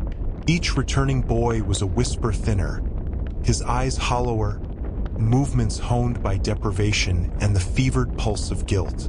But no one asked what he had done. To speak of it was to lessen it. Silence preserved the sanctity of brutality. And so, their gaze was hardened into the gaze of men who could kill without trembling. In that darkness, they became citizens. The women, no less Spartan, bore their own crucible. Their bodies, tall and wiry, moved with a grace sharpened by the demand to birth warriors. They trained as the men did, running, wrestling, throwing javelins. But theirs was a different service: to bear strong sons, to die in childbirth or in battle, and in death, to earn their name upon a gravestone. A woman who died in labor received the same honor as a man fallen on the field. There was no room for softness in the cradle. Infants were washed in wine to test their strength. Those who cried too long, or not at all, were discarded. The riverbank knew many such offerings. Above all, the state, the polis. Sparta was not merely a city. It was a breathing organism demanding flesh and blood. Loyalty was not a virtue but a requirement. Dissent was eradicated like mold in a granary. Poetry, unless of war, was forbidden. Music, unless it summoned courage or stoicism, was considered weakness. Even love, that frail indulgence, was shaped to serve Sparta. A man could marry, but rarely lived with his wife. He returned to her in secret, only at night, like a stranger in his own bed. Intimacy was rationed, lest it become distraction. The old were not revered but measured. If they could not teach, could not train, could not fight, they vanished. Often it was a quiet affair, a long walk to the mountains, a deliberate slip into snow. Their names were whispered once, maybe twice, before silence settled over them like mist. No tombs, no mourning. To mourn was to admit loss, and Sparta could not afford such luxuries. In the heart of the city stood the temples, not built for prayer but for blood. The altar of Artemis Orthia bled regularly, its stones slick with the lashes of boys whipped until unconsciousness, sometimes death. The ritual was spectacle, a public cleansing. The gods demanded suffering, and the people watched with blank faces. The victim was praised not for endurance, but for silence. If he screamed, he had failed. If he died quietly, he had ascended. Even the gods, it seemed, respected Spartan resolve. Beyond the temples, near the base of Mount Taygetus, the bones of the discarded lay buried beneath lichen and dust. The exposed ridges of stone resembled ribs, as if the mountain itself had become a carcass. Wolves gathered there, drawn by the scent of abandonment. They too learned to eat in silence.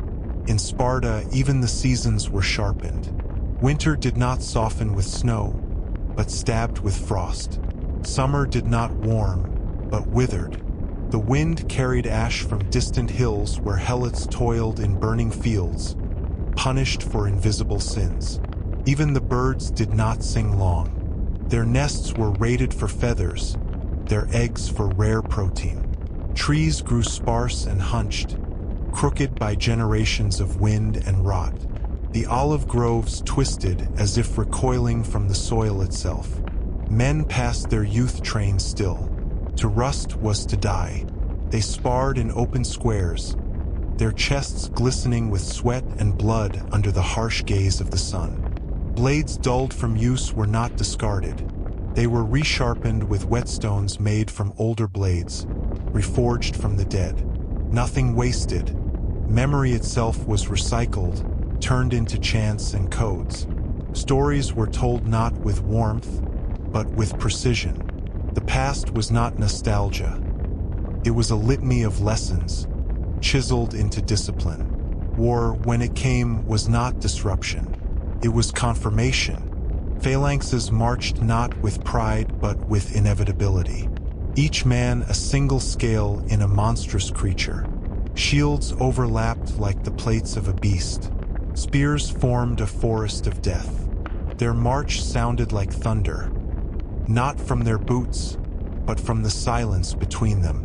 When they clashed with the enemy, it was not rage that drove them, but rhythm, a ritual, a duty. And when they fell, they were left on the field if it served Sparta. No body was sacred, only the cause. In the months that followed the purification rites and the blood-soaked harvests, Sparta entered the season of smoke, a time when the sun dipped lower, casting long shadows over the stone walls and ashen paths of the polis. The land grew quiet not with peace, but with a kind of internal retreat.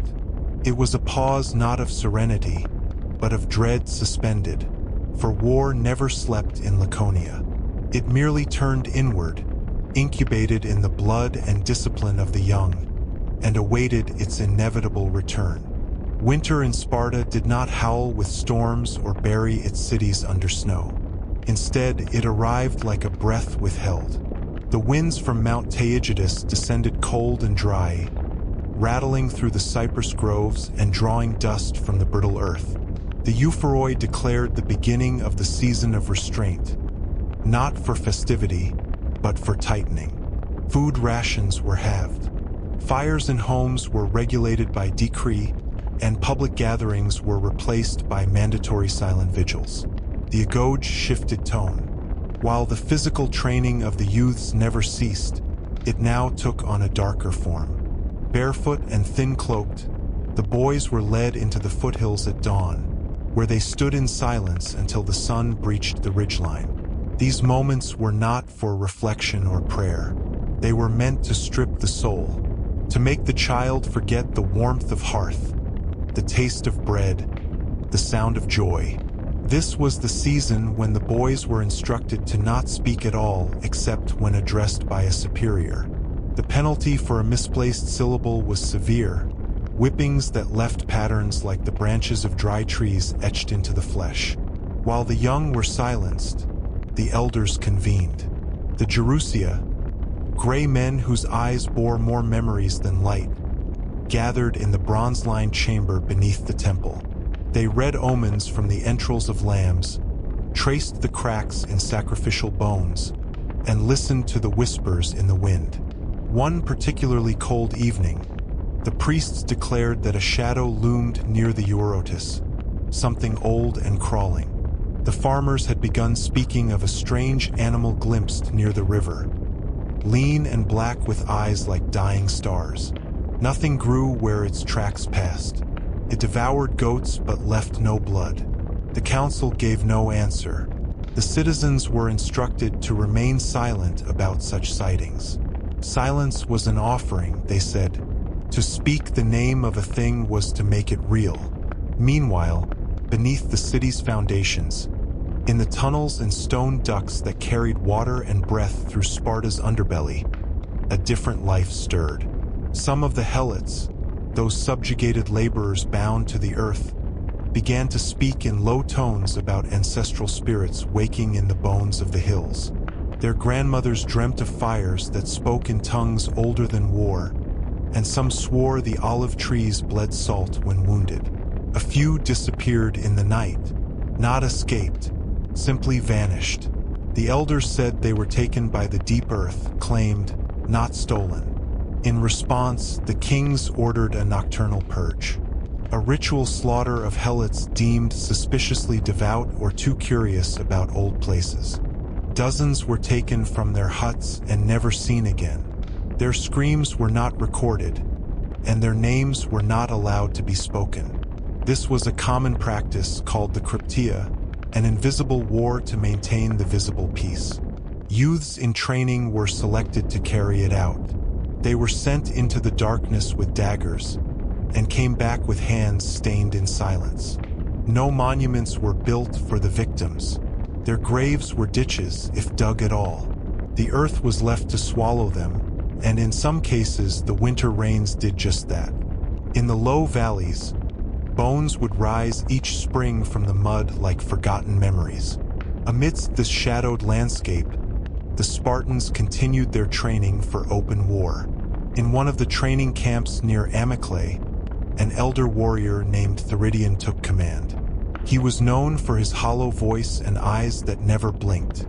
He taught the boys not just to kill, but to kill quietly.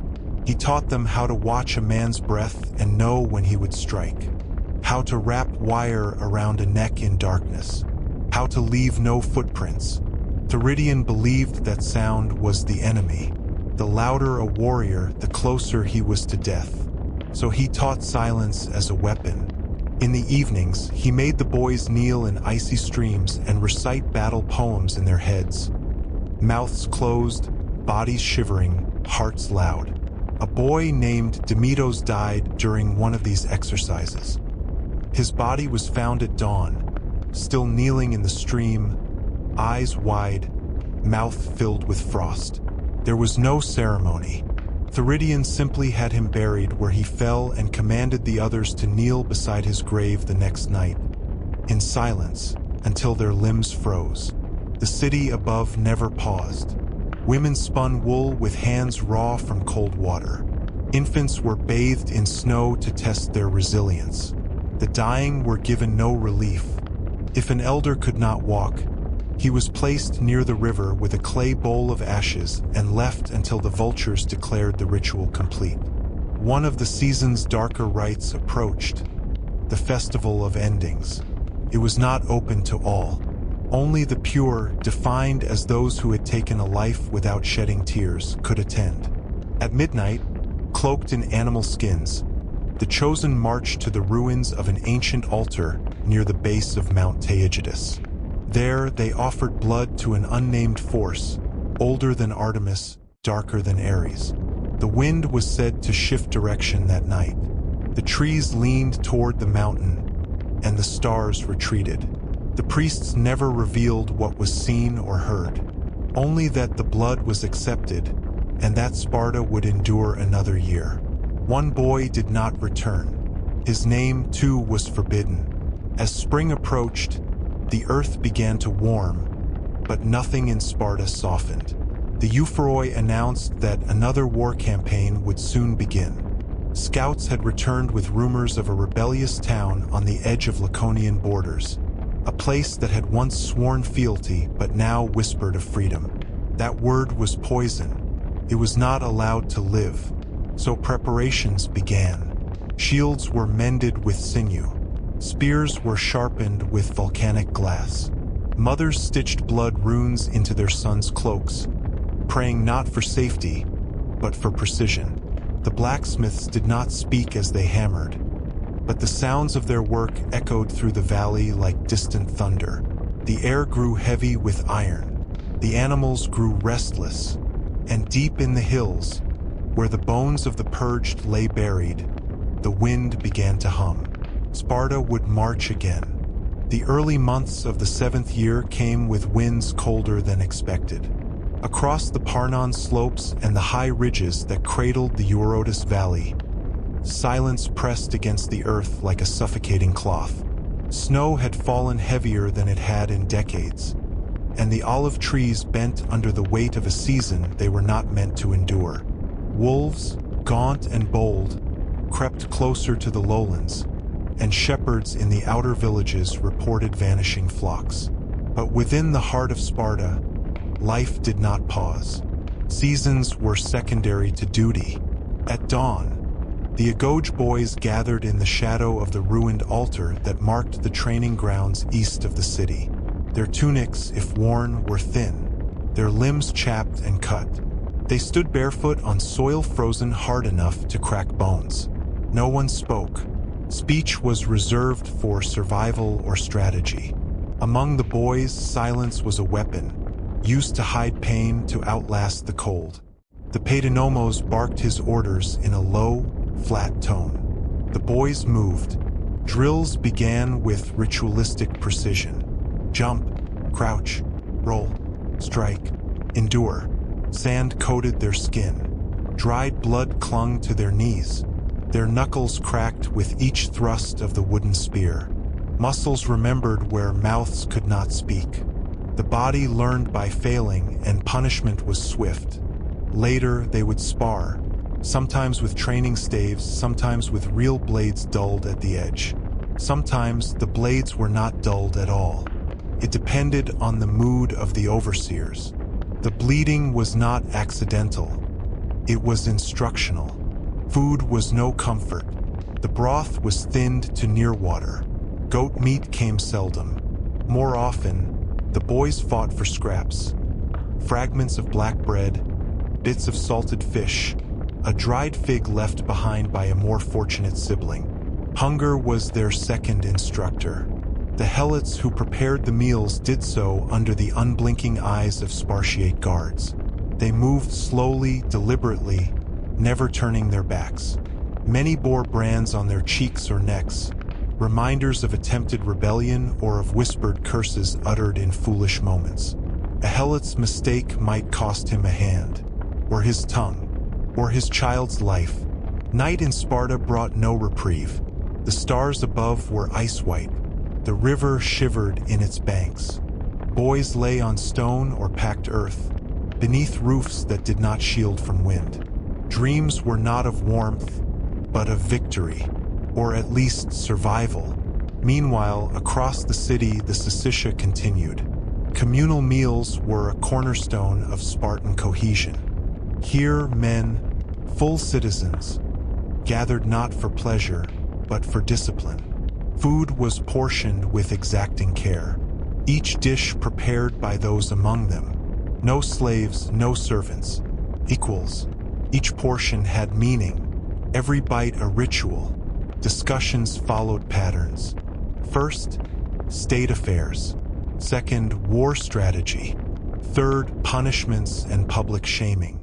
Fourth, and only if permitted, family matters or rumors of the outside world.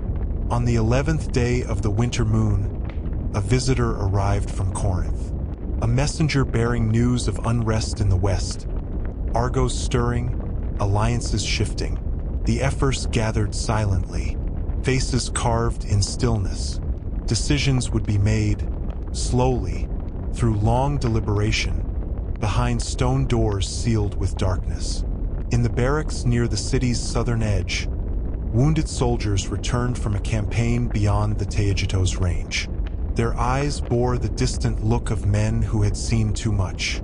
Arms missing, skin torn, yet their lips moved in silent gratitude. To return home, even broken, was a grace not promised. One of them, a hoplite named Menon, had lost both feet to frostbite. He did not weep. He was given a place near the altar of Artemis Orthia, where the maimed stood as symbols, reminders to the young of what devotion required. They stood on platforms in the temple courtyard, unmoving, like statues. Ravens circled above. At the next festival, boys would bleed for Artemis, a rite not of honor, but of endurance. They would be lashed with rods, their backs torn open as the city watched. Mothers observed with still faces, lips pressed into silence. To cry was to shame the gods. Below the city, beneath a sacred grove where olive trees grew in unnatural twists, a cave was sealed with stone. Few remembered why. The priests said it had once been a site of ancient rituals, older than Lycurgus, older than even myth. Sometimes, in drought years, voices were said to echo from within. The Ephors forbade its opening, but children whispered of ghosts, of helots who had vanished, of warriors who had betrayed Sparta and returned mad. These tales were not taught in the agoge, but every boy knew them, especially in the cold months, when shadows moved strangely and footsteps did not echo as they should. The city's walls remained unbuilt. Sparta had no need for stone barriers. Its warriors were the walls. But beyond the river, the land bore scars. Graves of nameless helots, burned shrines of conquered tribes. The bones of the past jutted from the earth like broken promises. In spring, they would march again, toward Mycenae, or further north. The gods had not spoken, but the tremors in the earth, the patterns of sacrificed entrails, the dreams of the priests, these all pointed toward war. And so Sparta waited, sharp and silent, hungry and cruel, a blade sleeping in its sheath, humming softly with blood not yet spilled. The hills around Sparta, once cloaked in the gray morning mist, now lay bare beneath the relentless summer sun. The air had grown heavier with the approach of harvest season. Yet there was little that grew here. The soil, scraped and beaten through years of planting and burning, was marked by the scars of a land stretched beyond forgiveness. Stones jutted from the surface like bones rising from a grave, and in their shadows crept thin roots, coiling in vain hopes of life. These fields, once worked by helot hands under whip and threat, had become a silent testimony to exhaustion and control. The elders of Sparta gathered often now. Their faces, sun-withered and hollowed by time, bore the same expression of stern endurance. Behind stone walls and beneath rooftops of clay and reed, they whispered about omens seen in the entrails of sacrificed goats and in the patterns of black birds circling above Taygetus. They murmured of balance, the precarious, ancient balance between strength and survival, and of the coming reckoning should one falter. Within the agoge, the boys continued their training, their discipline untouched by drought or famine.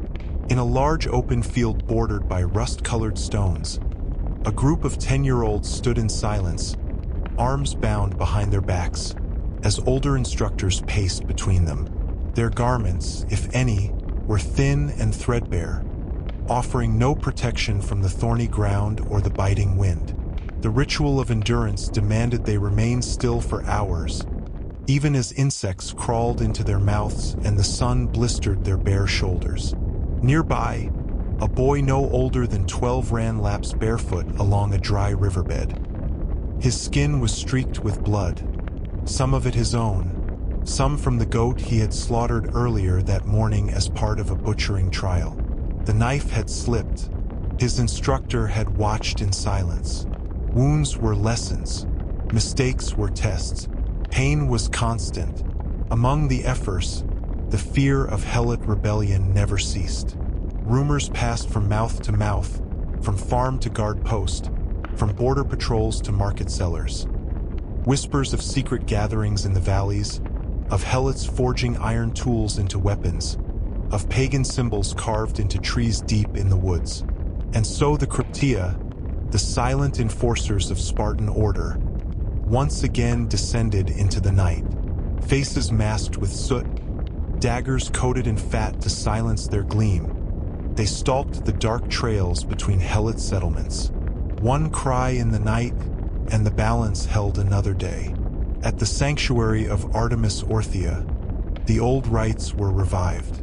The priestesses spoke less and bled more. Animals were no longer enough. To honor the goddess of savagery and transition, the boys were brought forth. They stood in line, silent and rigid, their skin already marred by lashings from previous ceremonies.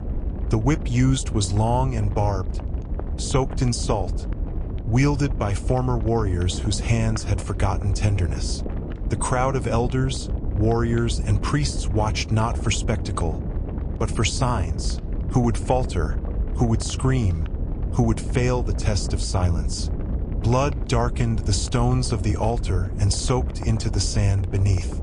The goddess, it was said, would be pleased. No words were spoken afterward. Only the flies remained, buzzing around the cloth bundles of used whips and torn tunics. Women in Sparta were unlike those elsewhere.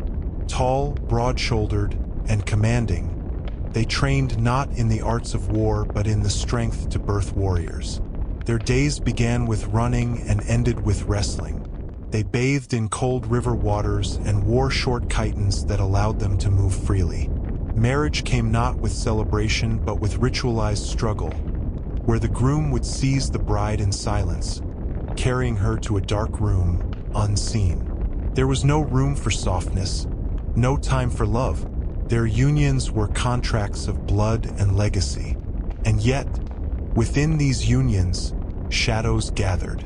Some births were not celebrated. Deformed children, those born too small, too weak, too slow, were not swaddled but carried into the hills. At the foot of Mount Taygetus, beneath a ledge known as Apothetai, the child was laid down. The law of Sparta was clear. Life was not a gift. It was a test. Those who could not fight could not live. The wind carried their cries deep into the stone caverns below, where bones lay in twisted silence, bleached by time and sun. Back in the city, the mess halls echoed with the sound of wooden bowls clinking against benches. The meal, melas zomos, the black broth, was thick and pungent. Made from pig's blood, vinegar, and scraps of meat, it was said to sharpen the soul and poison weakness. A man who complained about its taste would not be invited back. Discipline extended to the stomach. Hunger was a virtue. Boys stole from these messes when they could. They were expected to. But if caught, the punishment was not for theft, it was for failure. A young boy who fumbled his attempt to slip a boiled egg into his tunic was beaten for hours in front of his peers. When he passed out, he was revived with a splash of cold wine, only to be struck again. His silence was noted. He would go far. Beyond the city walls, the forests loomed. Tall cypress and twisted oak trees stood in tight, breathless clusters. Here, the older boys were sent alone for weeks as part of their final trial. No fire, no food, no companionship. They were to survive as shadows, eat what they could catch, sleep only when unseen. Each returning boy bore new scars, from wolves, from hunger, from their own hallucinations. Some never returned. Those that did bore the haunted look of men twice their age. The Spartan army prepared again for movement. Rumors of unrest among the neighboring cities had stirred the Gerousia to action. In a stone courtyard, beneath cracked shields and spears tied with black cords, the warriors gathered. Their cloaks were crimson, dyed in iron-rich vats that stank of rust and ash. Their eyes, hollow and resolute, watched as omens were red, bones scattered, entrails sliced, ashes stirred in the wind. The seers gave no blessing. Still, the army would march. Before battle, silence was kept. No war cries, no speeches. Each man tied his sandals, adjusted his shield strap, and cut a piece of dried meat to chew.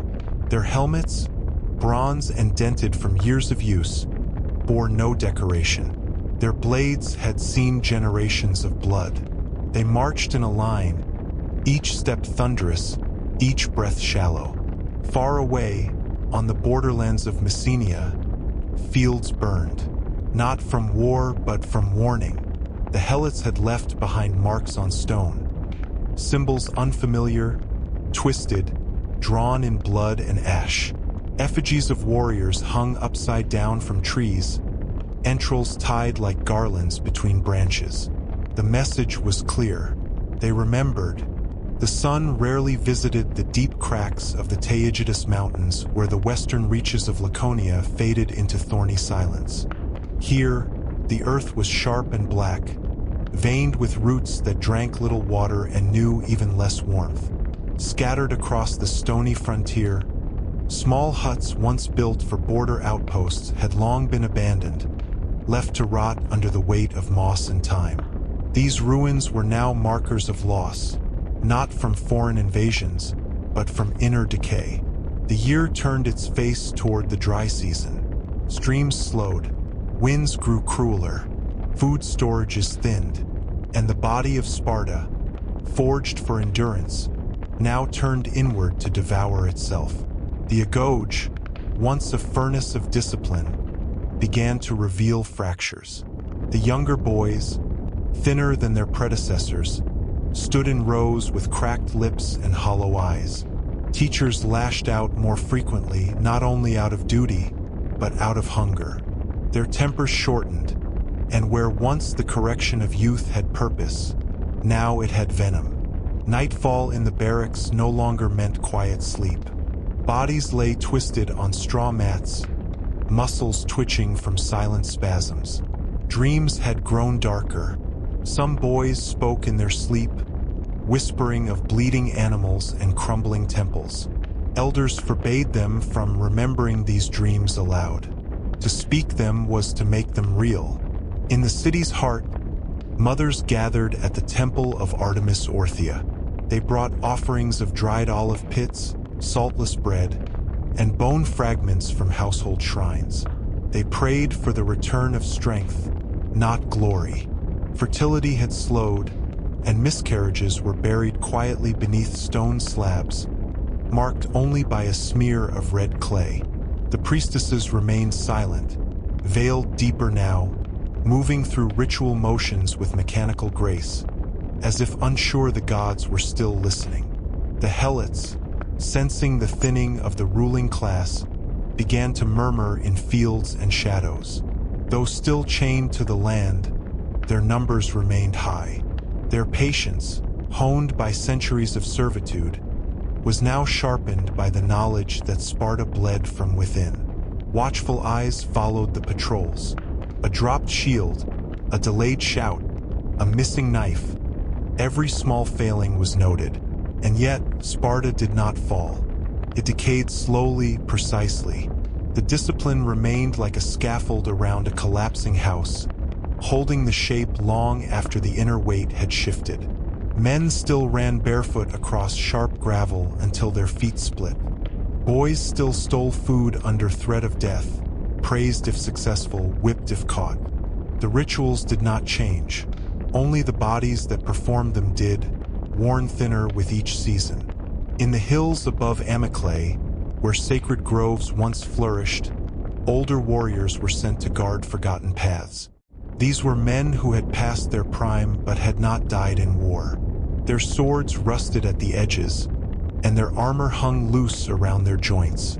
They watched deer trails more often than borders, and when they spoke, it was of dreams and ancestors.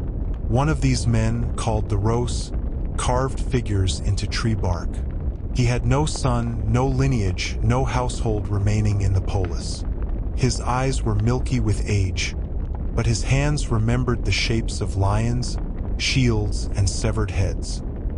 He told the others that Sparta had been cursed long before they were born, that the gods had not gifted them greatness, but burdened them with a trial no man could ever complete. The others laughed, but uneasily. Beneath the city, bones of the ancient kings still rested in stone vaults sealed by wax and pitch. Once a year, black-robed ephors descended into these tunnels with oil lamps and iron rods, tapping on walls and whispering rites. No one knew why the rites had to be done in darkness, but no one questioned it either. The city's past was sacred and dangerous. Near the Eurotas River, corpses of sacrificed animals were beginning to wash up, half-burned, tied with cords of flax. Birds avoided them. No citizen claimed them. The priests offered no explanations.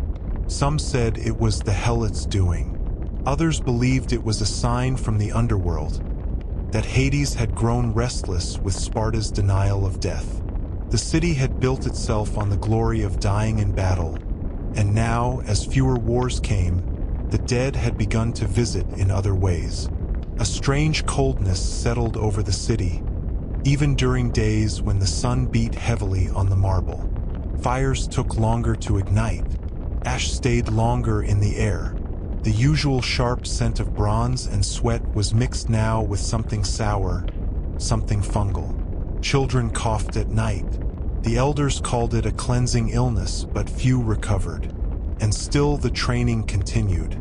Boys were sent into the forests alone to kill wolves or die trying. Some returned with skins. Others were never seen again. The names of the lost were not spoken. They were scratched onto cedar tablets and buried under the gymnasium, with no ceremony. The state raised children, but it did not mourn them. Women, too, felt the shift. The once proud wives of warriors now found themselves surrounded by silence. Many remained fertile, but the children did not live past infancy. Midwives refused to explain why. One whispered tale spoke of a black fog that had once crept down from Mount Taygetus and entered the lungs of the unborn. No one knew when it happened. No one wanted to. In the outer villages, wolves began to appear closer to the settlements. They moved without fear, even in daylight. Some were found with burns or wounds on their legs, as if they'd walked through fire and lived. The people began to avoid them, believing they carried the souls of condemned warriors. In secret chambers, beyond the site of the assembly, the ephors met more frequently. Their faces wore deeper lines. Scrolls were unrolled, showing records of bloodlines, battles, sacrifices. Whispers spoke of a need for a great war, something to cleanse the city of its rot. But no war came. Athens remained distant. The Persians were quiet. The Helots, for now, remained still. So the pressure turned inward. Brothers fought brothers in the Agoge, sometimes to the death. Instructors did not interfere. Such violence was now considered sacred, a form of internal warfare, blessed by Ares himself. Mothers began to chant older songs in forgotten dialects, songs not sung in generations. Songs that spoke of a black sun and a river of milk turned to blood. In the vineyards, grapes refused to swell. Farmers blamed the soil, the weather, the gods. The wine press that year was bitter and thin, and the priests warned against drinking it in large quantities. Still, it was consumed. In temples and homes, the people drank. They needed to forget. The waning year brought no comfort to Laconia. Autumn's auburn leaves fell like burnt offerings across the cracked earth, and the olives, once heavy with fruit, hung shriveled and black as charred bone. In Sparta, the ancient drums of drought beat louder than war, a slower, more insidious siege that seeped into marrow and memory. At dawn, the sky was pale and empty, as though the gods had turned away. The boys of the Agoge gathered on the open plateau outside the city, their bodies gaunt silhouettes in the dim light. No fires burned. No prayers were uttered. They stood in single file, shivering in threadbare cloaks, waiting for the Paidonomos to arrive. When he did, he carried only a knife and a strip of rawhide. No orders were spoken. Instead, he moved down the line, slicing a small notch into each boy's forearm, letting the blood drip onto the dust. This was the rite of remembrance, a ceremony of shared pain meant to forge unity through suffering. The notch marked each youth as bound to Sparta's destiny, a covenant written in blood. No wound was tended, no laments allowed. When the men gathered for supper that night in the Syssitia, the boys joined them, arms bound with crude bandages stained dark. Their lips moved only to eat. Their eyes remained fixed on the rough-hewn tables.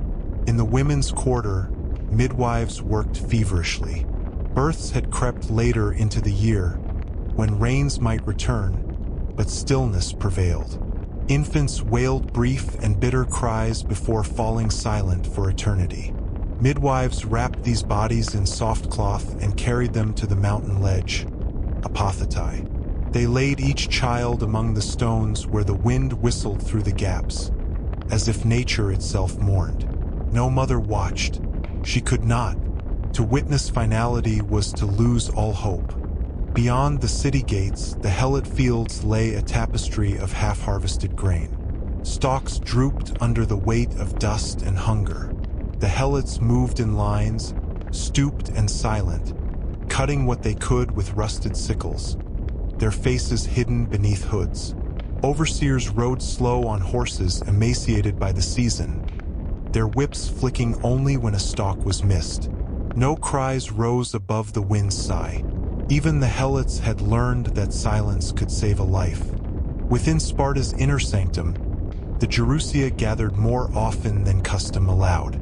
By torchlight in the stone council chamber, they traced lines on maps that showed empty villages and forgotten roadways. They whispered of alliances once held, now abandoned. They spoke of grain ships turned away at ports, of treaties severed like frayed rope. Their faces were masks of carved relief, hollows of grief and rancor. A messenger from Athens arrived under truce, pale of skin and guarded by 2 Spartan hoplites. He brought word of revolt on the Aegean islands, of hungry citizens raiding grain stores, of mercenaries offering blades to highest bidders. The Ephors listened in silence. After he departed, they issued no countermand, no condition. The borders simply closed tighter, like a fist around the city's throat. In the Agoge, training became a gauntlet of endurance. Each morning, the boys ran beneath the burned-out shell of an ancient temple. Bronze statues lay shattered, their limbs scattered like fallen soldiers. The boys carried boulders the size of sleeping infants, hoisting them over shoulders and across backs, then sprinting, breath ragged, to the temple steps. There, they dropped the stones and pressed their bodies into the worn stone, foreheads resting on cold pillars, chests heaving. No one spoke. The stones bore witness to each pulse of agony. At midday, the survivors were herded to the riverbank. The Eurotas trickled as a memory of itself between banks cracked and lithified. Boys dipped buckets into the frigid water, then carried them back to trenches dug around the fields. They poured the water over seed beds where nothing sprouted. This was the trial of barren earth, a warning to the helots that the city would not starve without a witness. The water sank into dust, their clothes dried stiff as copper. In the women's sanctum, a secret vigil unfolded. Mothers whose children had survived the Agoge gathered in a hidden courtyard. They lit small lamps fueled by tallow, placed them beneath bowls of water until the flames danced like ghosts. They whispered the names of the lost, boys who had vanished during forest trials, youths who had knelt too long in icy streams, those who lay with broken hearts beneath the altar of Artemis Orthia. No god had claimed them, so the mothers begged the earth to remember. The helots, sensing the ruling class's desperation, spoke again in shadows. They met near the ruins of an old aqueduct, where water once flowed in abundance. Now the archways were empty, cracked by drought and neglect. They gathered in hushed tones, forging plans like sickles turned to pikes, sharing scraps of cloth that could be fashioned into armbands for cohesion. A few wore pendants carved in secret, a broken spear, a dripping chalice. These were tokens of rebellion born not of hatred, but of fear. In response, the cryptia stirred once more. Selected youths crept through moonless nights to the edge of helot quarters, carrying knives honed to whisper. Their orders: kill only those who gathered, strike only the leaders. The rest would scatter in terror. When the dawn broke, no bodies lay in the fields, only empty homes and displaced smoke. The city received reports in silence. Whistles were no longer permitted. Instead, a single toll of the bronze gong summoned the Ephors, who deliberated by torchlight and offered no words of comfort. Under the cover of darkness, the city's forges worked. Blacksmiths shaped ingots into arrowheads and spear tips, their hammers echoing through the night like distant drums. The sparks flew like embers of rebellion, each one marking a silent vow of defiance. The workshops were guarded by hoplites with eyes narrowed, watching each movement for signs of sabotage. But no sabotage came, only the steady chant of iron against anvil. In the wine cellars beneath the Acropolis, vintagers whispered of last reserves, must reserved for sacrificial rites, for rituals of purification, for feeding the state's arteries. They spoke of barrels so empty that the staves rattled like teeth, and still the ephors forbade any taste. Wine was a weapon more potent than spear or fire. To share it lightly was to let the people awaken. Then came the omens in the sky. A comet traced a faint arc over Taygetus, its tail like a bleeding wound. Birds flew in odd patterns at dusk, wheeling above the rooftops before diving into courtyards. The priests declared it the sign of fracture, a herald of Sparta's unraveling. They called for a day of mourning, during which all public activity ceased. Shops closed. The bloodied earth beneath Sparta had borne witness to countless dawns. Yet this morning was different. The sun rose slow, behind a veil of ashen clouds that muted its light to a cold gray. The city stirred beneath the weight of a long-held breath, as if waiting for a final reckoning it both feared and embraced. In the agog's shadowed courtyards, the boys no longer stood in rows. Instead, they gathered in small, tight groups, faces pale, eyes distant. Their bodies bore the marks of countless trials, bruises that had long since darkened and healed, scars that twisted across shoulders and backs like ancient script. They had learned silence, endurance, and pain, but now they awaited something unspoken, an ending not written in any law or rite. The ephors convened in their chamber, faces unreadable beneath furrowed brows. The Gerousia, too, gathered in a circle lit by flickering oil lamps. Between them, the weight of years pressed down like the stones of the city itself. No words were spoken about defeat, no mention of mercy. There was only resolve and the cold calculus of survival. Outside, the helots moved like shadows. Their murmurs had become roars beneath the surface, an unseen tide swelling with every passing night. Rumors told of secret meetings, of weapons forged in darkness, and of alliances once thought impossible. The Cryptia, once the silent hunters, found fewer targets in the night, and whispers of their failure rippled through the streets. In the training fields, the last rites began. The boys, now young men, were stripped of their tunics and led barefoot through the river. The water was cold enough to steal breath, but they did not flinch. They stood beneath the ancient trees, their bodies trembling not from cold but from a storm gathering inside. A priest stepped forward, voice low and grave, reciting the ancient litany of Sparta's fallen warriors. Each name was a whisper carried on the wind, a ghost tethered to the land. The men knelt, heads bowed, blood from fresh wounds mingling with river water, an offering to gods both merciless and distant. The city prepared for war. Not one fought with swords and shields alone, but a war born of desperation and survival. Spears were sharpened to finer points, shields reforged and tempered with oils and salt. The black cloaks worn by the warriors bore new symbols, etched in silver: the blood moon, the wolf's fang, the broken spear. These were marks not of honor, but of inevitability. The elders spoke of sacrifice, the only currency left to barter with fate. Families gathered in silence. Children too young to understand watched as their fathers donned armor heavy with history and grief. Mothers, stoic as stone, kissed foreheads and prayed to forgotten gods. As night fell, torches were lit and carried through narrow streets. Flickering flames reflected in eyes glazed with exhaustion and fear. The sound of drums began, deep, slow, pulsing like a heartbeat across the city's bones. The warriors gathered in the central square, standing shoulder to shoulder, a sea of crimson and bronze under the cold stars. No war cries broke the night. Instead, there was silence.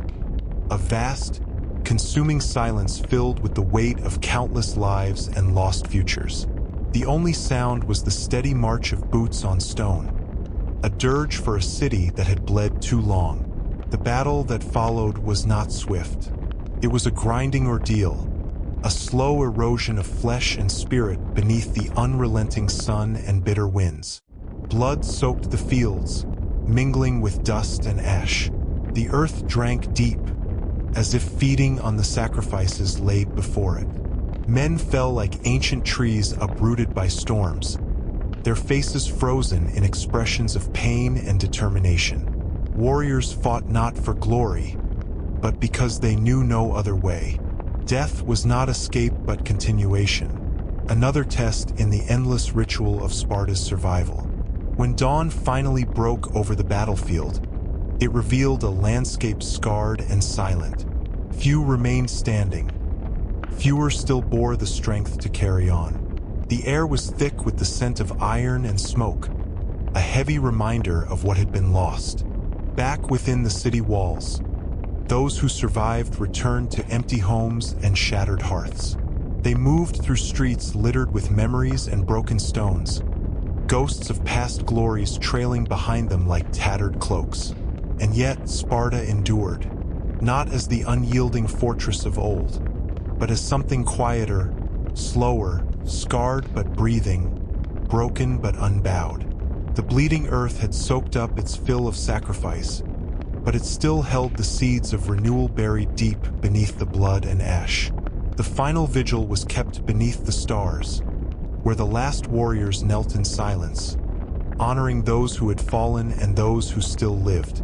No songs were sung, no speeches given, only the steady pulse of life, fragile and persistent, whispering against the dark.